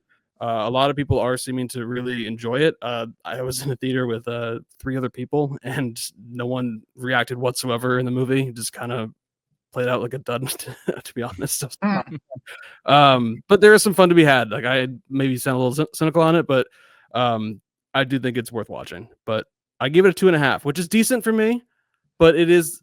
I would be on the Rotten under fresh. I'd be on the Rotten score for Rotten Tomatoes if I was a certified critic, which I'm not. Yeah. But anyways, cool if you were. Make him a critic. It's like Blumhouse's highest rated movie in a very long time, which I mean, I guess that's not really a high bar, but no. I mean, they like to put out some absolute garbage, but a 2.5 is about what I expected to give that movie. Sure. I mean, I think you would maybe go a little higher. I mean, Megan Fahey's great in the role. She's fantastic. And there are some clever stuff that with like I don't want to get into spoilers, so I won't go too much. But anyways, check it out. But wait for like a rainy afternoon. You can watch it at home. I'd say it's totally suitable for that. How long is it? Like an hour and a half? Like It's a breezy 95 one? It's like 95 minutes. Yeah, it goes by Cool. really fast, and it's because you need a movie with this premise. Like you need to run kind of fast because there isn't much substance really.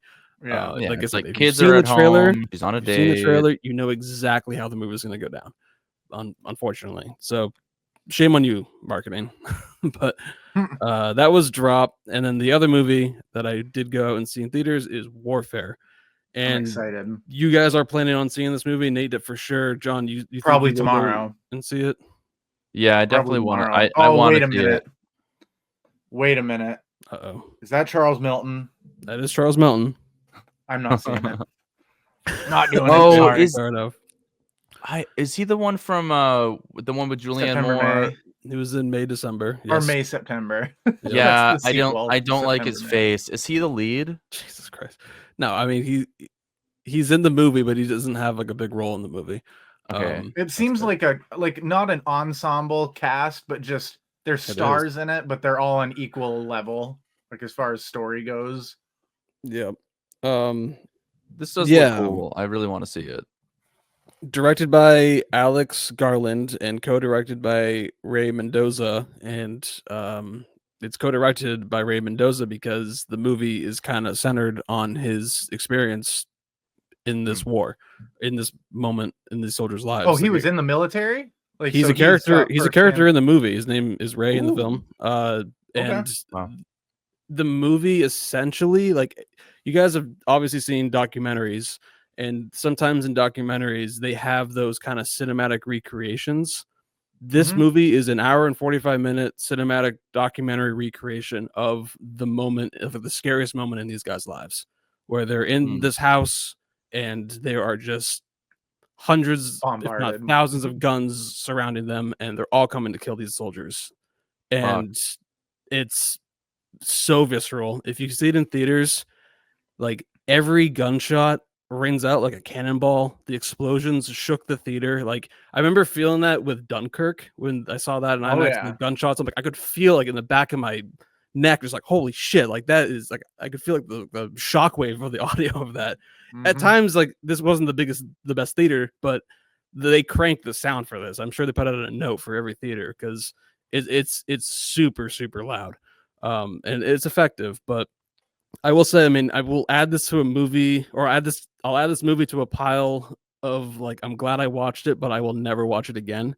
Because a lot of this movie is really just watching two soldiers that got very seriously injured, and it's them in so much pain and agony for a solid hour, and it does not let up whatsoever. There was audience members tapping out. It is so brutal in its recreation, and like having Raymond Mendoza on as co-director really added these like little intricate details that like only someone there could have included. Like there's moments you'll see it throughout. I won't spoil here, but very particular stuff where it's like someone had to have been there to see that and to include it. So that was really interesting to see. But yeah, I mean, the sound design is fantastic. The cinematography is very immersive. Editing is top notch. Keeps you on the edge of your seat throughout. But it's just tough to watch. Like it is really hard to watch. Like I said, audience members were tapping out. And there isn't a whole lot of action, I will say, but you will have a full-on experience with this movie. So go and see it in that aspect. See what these soldiers experienced basically firsthand. You are a fly on the wall in like the scariest moment in these guys' lives, like I said. And having Alex Garland on board kind of creating that tension and that anxiety feeling was fantastic. And like I said, Ray Mendoza with those very specific details was great. So I went 4 out of 5. Tough watch though. Like it's brutal. I'm pumped. Yeah. I am pumped. Yeah, I'm in, man. But, I mean, it feels like you learn nothing about these guys' lives, like no backstory whatsoever. This is a slice of life. This is a moment in these guys' lives, and Yeah. that's the thing. This movie does have like almost every up and coming Gen X millennial actor like that's out there working. You have Will Poulter, Charles Melton, Joseph Quinn, Kit Connor, Michael Gandolfini, Noah Centineo, Finn Bennett for the new season of True Detective. So like, you have every actor that's working right now that's up and coming in this movie, and they all do a great job. But I think the standouts here is Cosmo Jarvis, who was the lead in Shogun, and Joseph Quinn. They had to do some things in this movie that like I just couldn't imagine showing up to work and having to perform those scenes, and it's brutal. That's all I'll say. But well done all around, fantastic. But seeing it tomorrow. Yeah, know what you're getting yourself into before seeing it. And like I've documentary cinematic recreation is the best way I can describe this movie. It's like it's just really an experience, and like almost educational way. But yeah, he's definitely on a warfare bender. I mean, he just did Civil War last year. Yeah. I mean, Annihilation is in a sense a war film at times. I mean, that's the war on men and then the war on machines. Like, yeah, man, he's exploring all areas of this genre.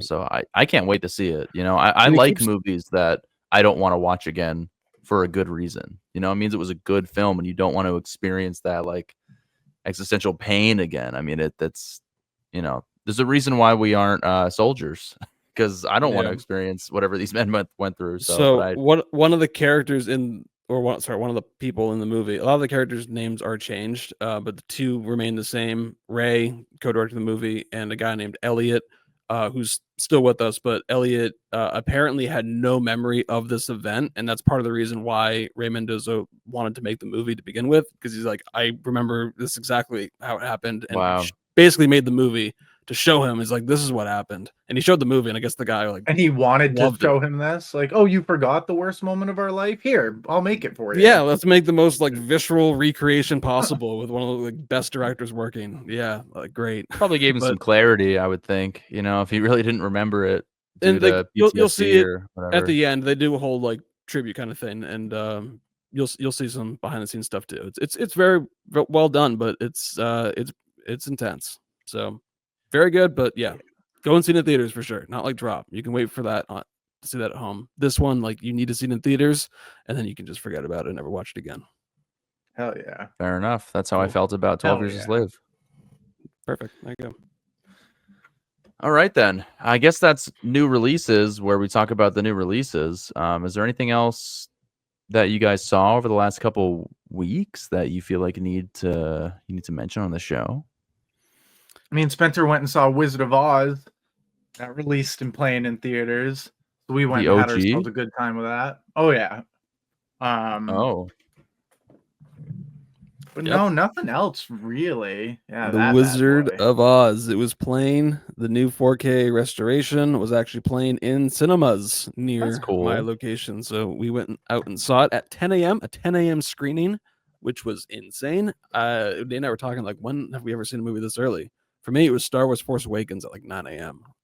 I love an early screening. I love an early screening, man. I do enjoy it. I don't mind them, but sometimes I can get like the residual, like still waking up a little bit. And so like I'd seen this movie 50 times. So I'm just sitting there. I'm like, okay, the lion's singing about courage. Okay. I did yawn a couple of times for sure. I was a little tie, but I hadn't seen a amount of people in there. I was surprised. Yeah, it was quite packed, but I hadn't seen that movie all the way through since childhood. Like, I didn't remember much about it.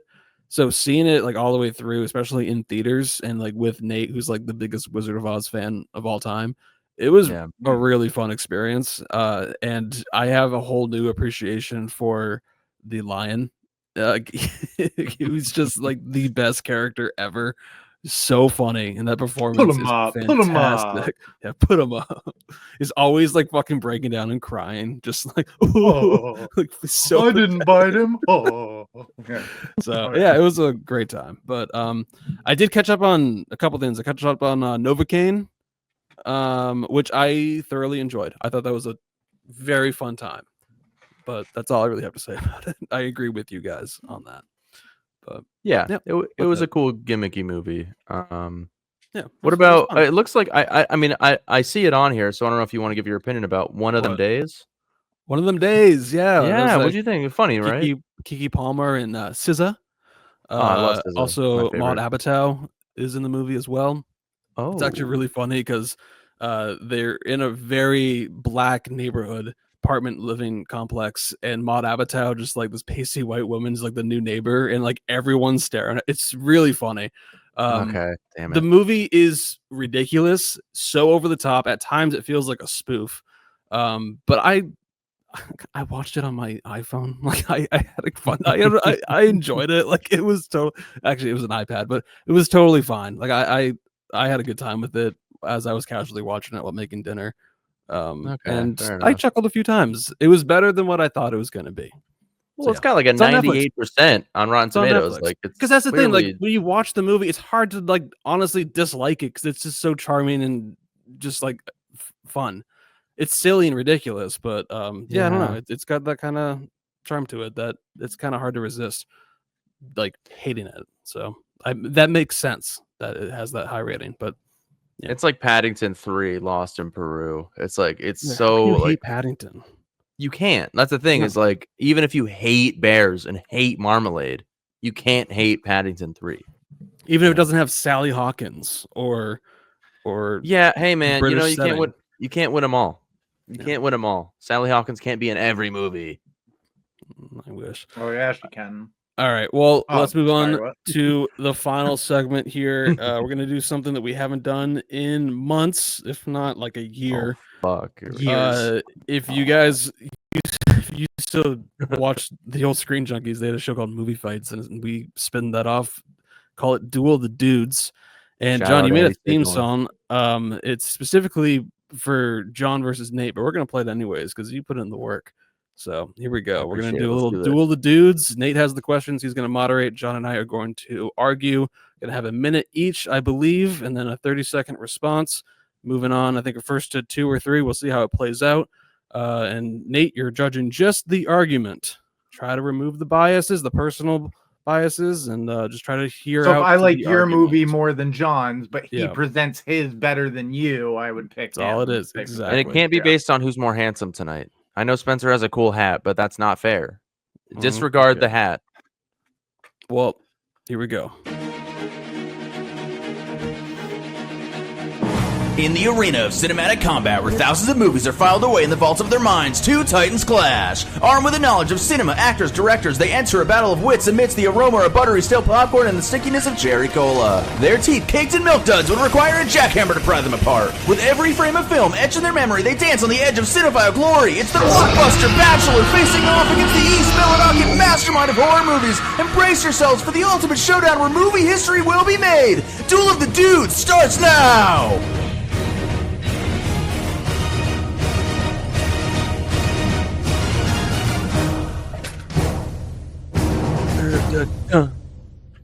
Wow, I don't know, and I did that all in one breath, just so you guys know. No, I can tell in the recording. You are running low. Oh, man. That's Yeah, so it's fun. bizarre. I will make one for Spencer and I next time. We'll see how this one goes. But Duck of directors. Let's go. the duck of director. Okay. I'm completely off the cuff. I have no idea what I'm gonna do. Okay. So we're gonna I've have. got a list- Oh, sorry. I was Go saying. ahead. So we're gonna do 30 seconds, three rounds, 30 seconds each for each question. That's how we're gonna play the game. Do it, baby. Okay. I have a list. I'm just picking a random one to start us off with. So, this could be a fun one. All right. I need you guys to try and convince me what is the most iconic movie quote of all time? I know the quote, but I need to look it up. Yeah, I was about to confirm the quote too. I have direct. I have mine. I'm gonna shout it out before Spencer takes it. Okay. I'm going with. You're gonna From need the a bigger Dark boat. Knight. What? So I just shut mine Okay. out before you could. Okay, you could. Okay. Yeah, that's fine. You can have that. And are you sure you're saying the right one? Or are you saying the Mandela effect one? That's what I Because just it's- confirmed. That's what I just confirmed. I had to make sure. It's you're Okay. gonna, We're need, gonna a need a bigger bigger boat. boat. Not we're gonna need a bigger boat. You're gonna need a You're bigger okay. boat. Just making sure. Not I'm gonna we're. go with he's a silent guardian, a watchful protector, a dark knight. Wait, say it again. I'm going with he's a silent guardian, a watchful protector, a dark knight, and then he rides off into the distance on the fucking bat motorcycle. Gary Oldman says it All right. to his son. Okay, are you first? I don't know. We gotta flip a coin. We gotta flip a coin. Nope, to see John, who you goes go first. You go first. I don't want to go first. I'd rather go second. Well, I'm the host. That's- You go first. Oh, okay, whatever.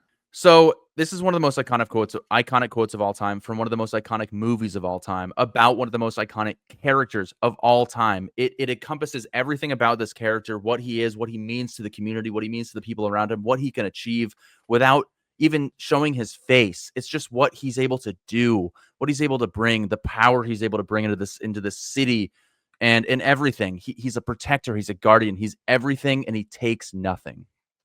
Wow. Okay. I had to close my eyes because I feel like I get a less biased act if I just hear it. Absolutely. I can picture like a tree quotes. of your information. So And so Okay. I didn't mention Spencer's at all because I didn't think that was fair. So since we have a That's closer, okay. I think it's okay that he doesn't mention mine at all in his opening argument. Sure. Oh, okay. now you make up. Now you make up. Whatever you Oh, want. after That's your fine. I don't first care. round I didn't make the show. Yeah, You're Gonna Need a Bigger Boat is by far the most iconic line of all time. I mean, if you haven't even seen Jaws, you know that line is from this movie. Also, the line is just perfectly timed from Roy Scheider because the whole line perfectly encapsulates the stakes of the scene. I mean, it captures the core conflict. Like, we're on this boat and this giant shark is coming to eat us. We're on this tiny little boat. We're all going to die. And it perfectly sets the scene. Like, no, we're going to need a bigger boat to survive this. Okay, very famous quote, very famous movie. So, All right, I'm ready. next 30 seconds. Yeah, I just think that Spencer's quote, it's like, it's good, it's iconic, but it's like the safe choice. Like, no shit, you're going to need a bigger boat, and it's probably not going to help you that much. At the end of the day, it feels corny at this point. But when you watch The Dark Knight, you hear this quote, it puts shivers down your spine. You feel something. You feel everything this movie has to offer. It's like, it's the perfect encapsulation of the 2.5 hours that you just experienced from the opening scene when they break through into the bank. It's the Batman. Like, it's just so much more iconic than a shark and Ray Schneider. Okay. Well, Ducky, you have anything to say about the Batman? Yeah. Well, first of all, I don't even remember your quote. It's that unmemorable, to be honest. You've seen the movie? Cool. Yeah, he's the Dark Knight. Great. You know exactly what he's gonna do. I mean, with You're Gonna Need a Bigger Boat, that line wasn't even in the original script. That was an ad-lib dubbed from Roy Scheider. That just shows how powerful improvisation can be and how iconic it also could be, just on set trying to figure out the magic, and then he just comes up with that line, and it's such a cultural impact all of a sudden. It's on t-shirts everywhere. Okay, you guys are throwing some punches. The left hook, the right jab. I don't even know think what I I'm got saying. those right, but Okay. this last 30 seconds, because you guys are coming from different perspectives and different points on how the quote is based. Now, I just need you guys to round it off, polish it, put a nice little bow. Convince me. All right. Convince me, Minecraft John. I'm ready. I'm just telling you right now, like, just because it's improv doesn't make it a good quote. This is one of the most iconic movies of all time, and Spencer is full of shit if he doesn't remember this fucking quote verbatim. It's one of the most iconic moments in any comic book movie of all time. It encapsulates everything. It's Batman. It's this kid finally seeing it through his father's eyes, finally understanding what Batman is and what he means to Gotham. It's incredible. It's everything. I don't care about your boat. Okay. All right. John apparently doesn't like boats. Spencer, tell No, him they're why a money boats pit. rule. It's a money pit. Boats rule. Why are boats better than Batman? That's just the argument. It's not even about quotes now. But go Yeah, but ahead, you talk Ducky, about whenever shark. you're ready. To me, the line just represents movie magic. I mean, you're always trying to come up with like that great one-line zinger, and it's not always in the script. But the fact that Roy Scheider analyzed the scene, realized that, okay, we're 3 men on a small boat going up against this giant shark. This is the perfect line because we're all going to basically meet our demise. Sure, the Dark Knight is great, and he's meaningful to a lot of kids. But like, what's the line again? I honestly don't remember. Sorry. So full of shit. I know you know that quote. I know you know that quote. I don't You know. bitch. It's about the argument. Even if he's lying, you can lie. Who says I'm lying? I honestly don't. I've been adamant about the fact that you can lie, What, and that's you said- okay. You're arguing I am the knight or something? Are you you can't use this in your choice, Nate. Sorry, I made a point at you really aggressively, but I love you. I didn't You're, even see you're you really pointing. you're a really I great was just guy, like, and like I'm really glad that you're wearing green because I know you in green. So, you guys had different arguments from different perspectives. Where, John, I like that you talked kind of fast in your opening argument, but I understood what you meant as far as what the quote means and what it represents to the whole universe as far as Batman. Spencer started off a little slow, figuring out where it was, but he stuck to the lore and the legacy of the movie and how the quote keeps it memorable. And it comes from a famous movie. There was a shift when it came to the final, because at one point, John, I know you were trying to say Roy Scheider. I heard Ray Scheider. So that kind of threw me down just a little bit. I knew what you meant. Who cares? I understand. I digress. You did get a little repetitive in that last part, kind of repeating stuff from the beginning. Spencer didn't fight back a whole lot as far as the Dark Knight quote. I can understand what he means by not remembering the quote as well, because I don't remember it either, but I would remember you need a bigger boat. But based on the very strong start that you had, I'm going to give it to John for the Dark Knight quote, because I think that first 30 seconds encapsulated what the quote means, and it represents to the children, and he does it without anyone seeing his face. No one ties Bruce Wayne and Batman together. And so being able to do that Somehow. But you're going to need a bigger boat. You hit all the right points. I just think as far as the power and the passion that he delivered it, as far as the meaning behind it, I think he edged it out a little bit there. So I'm going to go with the Dark Knight. Okay. Well, because he's not a hero, he's a silent guardian, a watchful protector, a dark knight.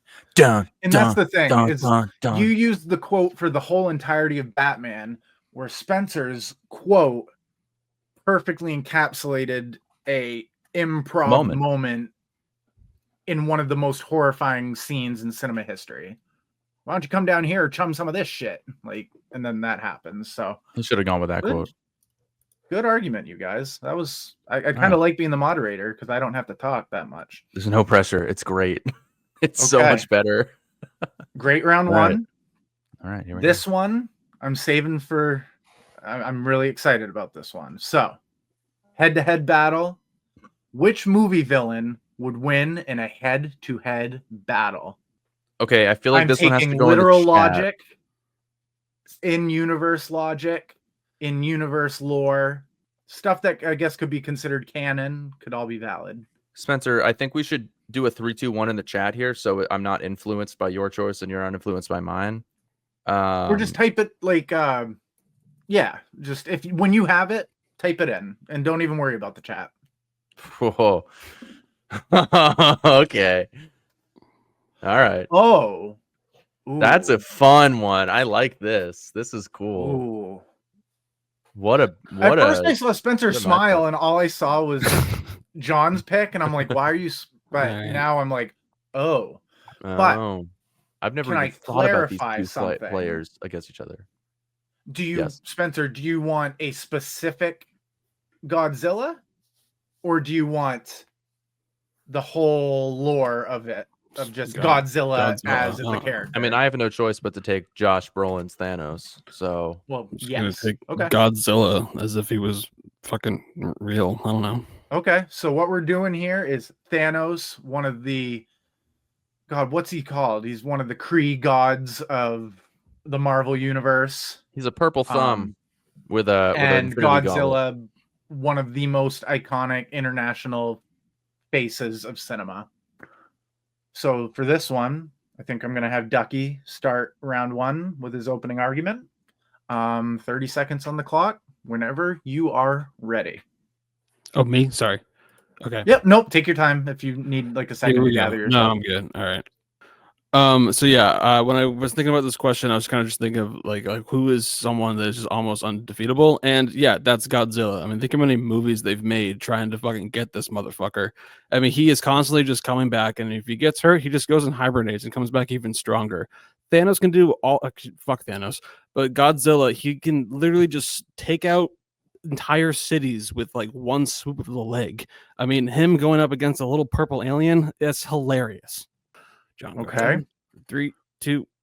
Look, man, Thanos had a mission, and you don't normally agree with a lot of villains' missions, but I kind of understood his for once. Like, wipe out half of the universe for the sake of humanity, of the universe as a whole. He's an evil villain. He can take out everybody. He literally has the Infinity Gauntlet. He could vaporize Godzilla in a millisecond, and it wouldn't even matter. And then he could shift the time stone back and do it again. He did it to Vision. He could just point it at Godzilla, and he's gone. Like, that's all that matters. Godzilla stands no chance. Okay. All right. Well, that is to assume that he has the Infinity Gauntlet in the stones in the first place. He had to fight his way to even get that, and he was stopped many times. And also, they were able to even reverse time to stop him again.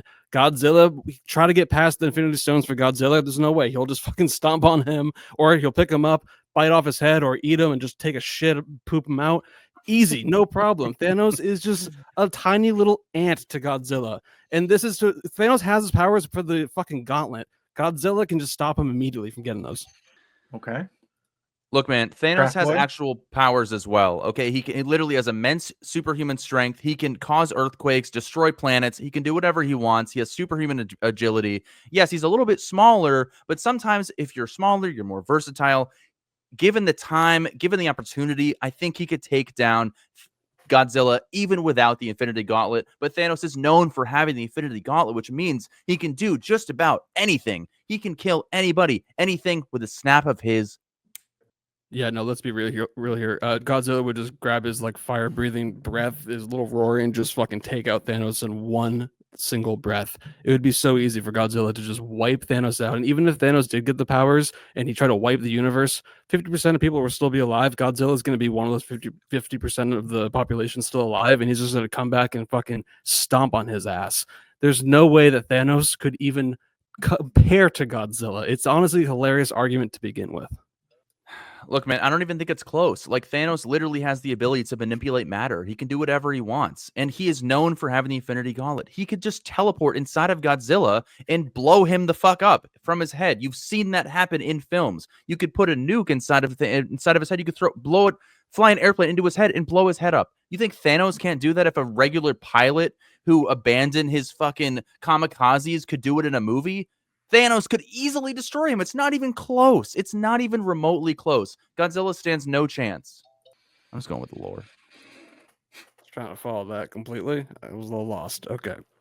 Godzilla -1. This one was fucking hard because I was going into trying my absolute best, going in with no bias. It started to happen, but then it got tweaked. Spencer started off really good with the Godzilla, what his lore is, his legacy, the size, the fact that he's literally, no matter what happens to him, all he needs to do is go back to the center where he was and regenerate, which is something that is very underrated. And John, you had the right approach. I was waiting for you to bring in the stones, because if you didn't mention the stones in the first 30 seconds, I would have been like, I don't know, that's a big thing. I can see what the stones will do and that he's known for having the stones, but he didn't always have them. He didn't. I understand that in the Marvel universe, he that's what his journey is, but that's just one story. Yeah. On the other hand, Godzilla is flesh. Mm-hmm. So if Thanos were able to get some of the stones, I could see some of this happening. But one stone would do it. Not even close. One stone would easily take him. It's not even close. The Godzilla can survive a nuke. The time stone. He could just rewind time and make Godzilla never born. We're not arguing. We gotta stop adding. Just saying, it's like we're one not adding stone. More no. This is Nate's one stone. It wouldn't even be fucking. It wouldn't even matter if he has them. Who's saying he does? I mean, yeah. If you want to argue that the argument is Thanos doesn't have any stones, sure, but that was not the argument. He definitely has the stones. Stopped him twice. So what I'm gonna go with on here is I like the argument with the stones, and that's definitely making it work. But I think the way, if this was just you took them as they were and put them there. It's a fucking naked purple alien. Sure, he wins. See, now why you gotta be such a downer? Just because I'm just kidding. No, I'm just kidding. I'm kidding. Just for that. No, I'm just kidding. I don't want. But I will say he didn't always have the stones, and Godzilla was always a creature of destruction. Right. Where if they ended up with each other, I could see Godzilla possibly withstanding the Power Stone, the Mind Stone, because it's a mindless creature. So I think if Thanos was able to utilize all the stones, he could take advantage, but I think Godzilla would edge it out just because he's got the size. I would say he's older than Thanos, and I think he could withstand a blast. Godzilla has God in it. There's a reason why he's able to come back. Well, Thanos is a god. Use that in my argument. God damn. Yeah, Thanos is also a god technically, but he's a god with the gauntlet. But then when he doesn't have the gauntlet, he gets beat. All right, so we got to go. Godzilla one swing of the tail, the gauntlet flies. Thanos goes, oh, and then it's on there pretty tight. The gauntlet's on there. Pretty It tight. is, but Spider-Man almost got it off. So all right, you need a lot of I'm gonna help. Godzilla's not going to pull the gauntlet off. No, he's just gonna eat him. So I'm afraid I'm gonna have to go with Godzilla. Force the round 3. I feel like but that's a hell of an tiebreaker. upset. Here we go. I feel like that's a hell of an upset. But the Spencer, like John, it wouldn't have been as close if you didn't mention the gauntlet early, because you kept going, and I'm like, wait a minute, he hasn't mentioned the stones. Those won't I did come into right play. away. It Right was away I about mentioned 15 seconds into your argument. I should have. was- Okay, I didn't want to hedge my entire argument on the stones. I felt like that was unfair. Which I I wanted to get. say- And you Yeah. you added some to it. I just think with the lore of Godzilla, as far as Godzilla is seen as a godlike creature, he can withstand this stuff. So good argument for Fair round enough. two. He's a comparable adversary. I'll give him that. Like, not all humans, but bingo. I Godzilla. mean, for the love of God, Got a fucking point. Black Widow almost beat him. Final round. Here we go. Winner takes all. Here we fucking go. What's the last question? I'm caught between two, but I'm gonna go with this one. Can you guys tell me what you think is the best movie twist of all time? What a twist! All right. I have 2 listed. So I'm Ah. curious. I'll let John actually pick first, because I actually Fair have a enough. backup. I'll be nice. As long as you're acknowledging the fact that you're waiting, that's fine. It's fine. Yeah, it's all good. Let me think about this one just for a second. Here's a twist. There's so Jaws is many I actually a could pufferfish. Oh. Yeah. By the way, like, John, did you have Thanos pulled up on Google during your argument? yeah, of course. Okay, fair. I knew it. Yeah, that's allowed, isn't it? I thought that was I allowed. don't have anything pulled up. I'm just. Oh, going you by- totally can. I'm sorry. Oh, I no, justify all my I answer did- then. That's fine. I just saw you look over and read. I'm like, wait, did he have an answer like all written out for this? I'm No, like, all oh, he did shit. was Google Thanos powers because I figured I had to Oh, argue yeah, other than the. All right, my bad. I won't do that Going again. full I off lost the anyway, dust. so it doesn't matter. It's all good. No, I didn't really care too much. I was just curious. I'm like, wait. I was. See, I that's really why I wasn't hate trying doing to these, cheat. I because thought you're that was both my allowed. best friends, so I don't want to hurt anyone's feelings. I don't give a No, I'm shit. glad I lost that then. Oh, that shit. Okay. I'm going with the twist in Arrival when Amy Adams perceives time as non-linear. Okay. hmm So you mean like When she figures out the language and she has to go and like to call that guy and be like, "Hey, your wife, blah blah blah, this and that," and then everything makes sense and she literally saves like the timeline of the world and the universe. Okay. That's what I'm and gonna when go you with. find out about like the daughter and stuff like Yes, that, and be like, "Oh my how- God." Okay. Like that's Yeah, a I get bookend, you. but it's also the beginning of the whatever. Okay. Okay, fair enough. All right. Duck Cool. fair. I'm gonna go with my number 1 pick, The Sixth Sense. Yeah, I couldn't go with that. Wait, I what's that figured I'd twist again? No, okay. I'll get into it. Spoilers, by the way, for The Sixth Sense and Arrival. All right. But So if you haven't been I think around I have for to start this 26 one. years, then yeah, John starts whenever you are ready. Minecraft. Arrival is a movie at the surface that seems like it kind of makes sense. Like, okay, aliens are on Earth. What's going to happen? How are we going to communicate with them? but there's something so much deeper and something that it takes a while to get there. There's imagery in the beginning of the movie that you're like, why are we seeing this? What's going on here? And then it gets so incredibly deep at the end of the movie, and it reveals something about Amy Adams and what she's actually seeing. And it's just, the first time I saw it, it made no sense. And then I saw it again, instant 5 out of 5. It opens up so many doors and it's amazing.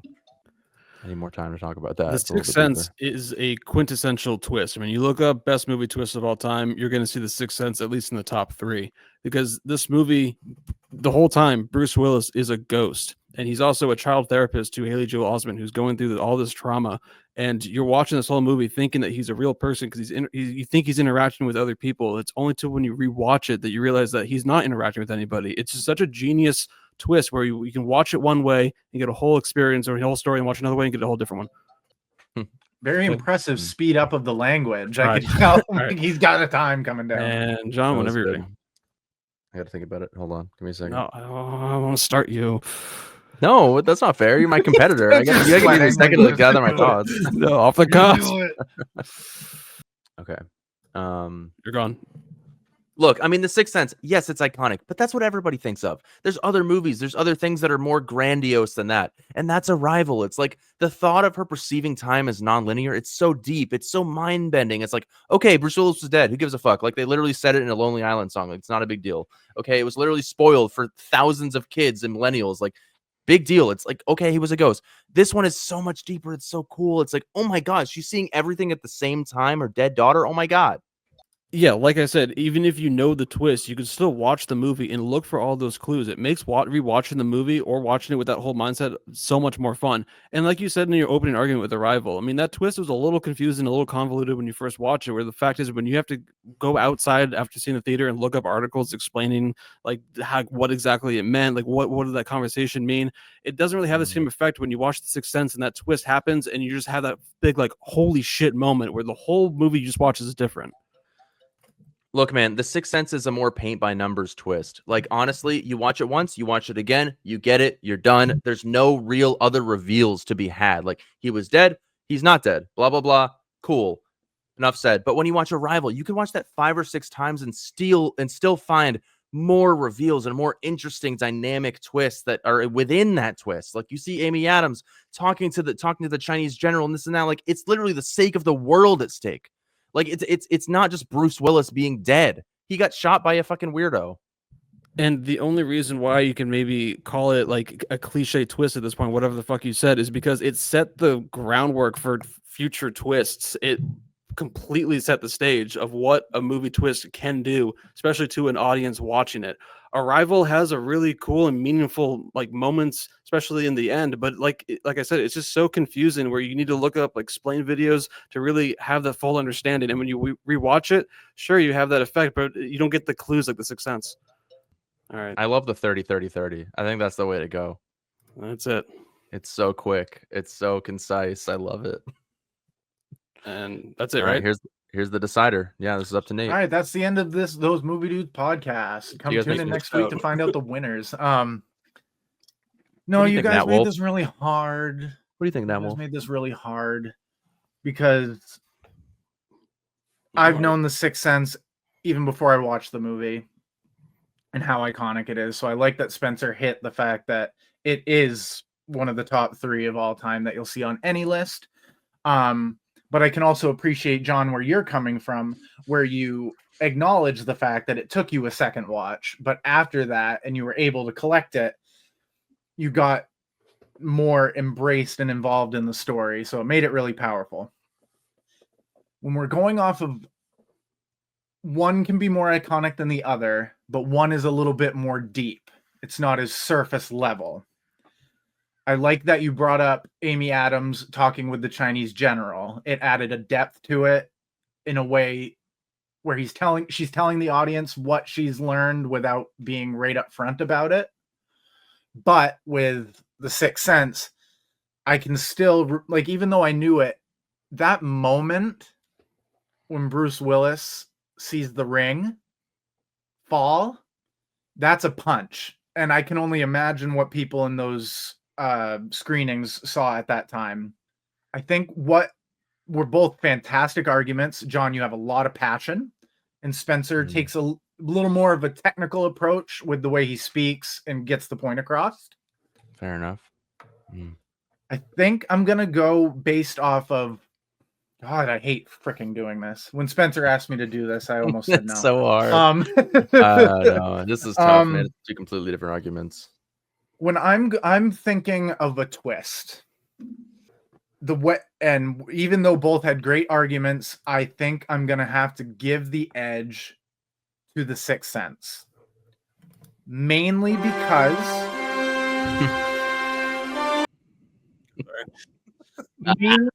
Due to the fact that even John admitted he had to watch it a couple times, and that you put in the argument that there was other layers, but I feel like once you learn the thing about time, that's the layer. That's like the dead thing. Like, oh, you find out he's dead, end of argument. Oh, you find out that life isn't time isn't linear. So anything you see, you can kind of put on that and be like, oh, it's not linear.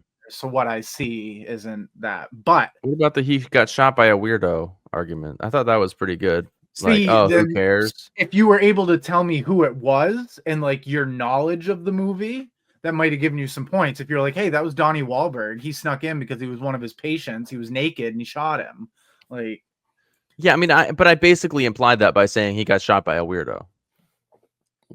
Yes. Either way, I can see I lost, and that's okay.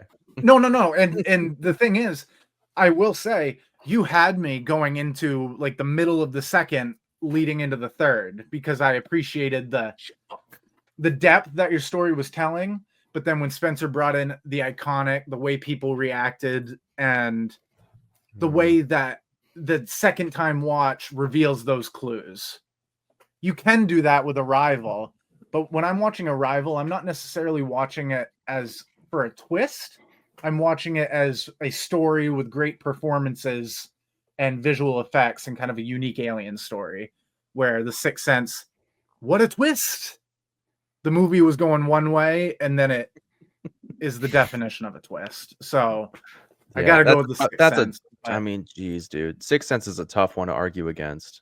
I mean, because I almost at the beginning, I'm thinking Arrival didn't like it has a twist, but it wasn't as prominent as one from The Sixth Sense, but your argument almost convinced it because of how deep it was.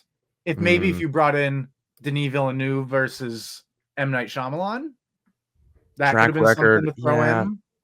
I mean, I know it has nothing to do with the twist, but they created the twists. But then the rebuttal is like, M. Night is literally the king of the twist, and I lose. So it's like that's a tough one to argue against. You say that, but then there's some movies where he has twists that don't work. So it's like that's fair. Like old, like just that was a twist. Cool that's just a weird revelation. Yeah. Well, anyway, congrats, Spencer. Duel great arguments. Winner. I hate being the mediator, and I hate being an arguer. So I honestly think you're kind of the perfect guy for the job, though, because you take it seriously, and that's all we ask. And I close my eyes. I imagine you guys like sitting on top of a tree. And then as you tell the story, the roots go. And I just like to see how deep they go. So like a cherry blossom tree or like oak, like dark oak? Like what kind of Minecraft tree are you thinking of? No. We're done talking about Minecraft. No, we spent way too long already talking about fucking Minecraft. I'm in Maine. Pine tree. Pine tree. There's no pine trees in Minecraft, so well, change that. Change that. Yeah. That's it for Those Movie Dudes podcast. Let us know the movies you watch in the comments on Spotify or YouTube, wherever you're listening. And stay tuned for first time watching later this week. We have an episode coming out of a French film we already talked about earlier in this episode called The Intouchables. Definitely watch that movie. It's on Amazon Prime. Go and watch it, and then check out our episode on it. Very fun. Anyways, that's it for me.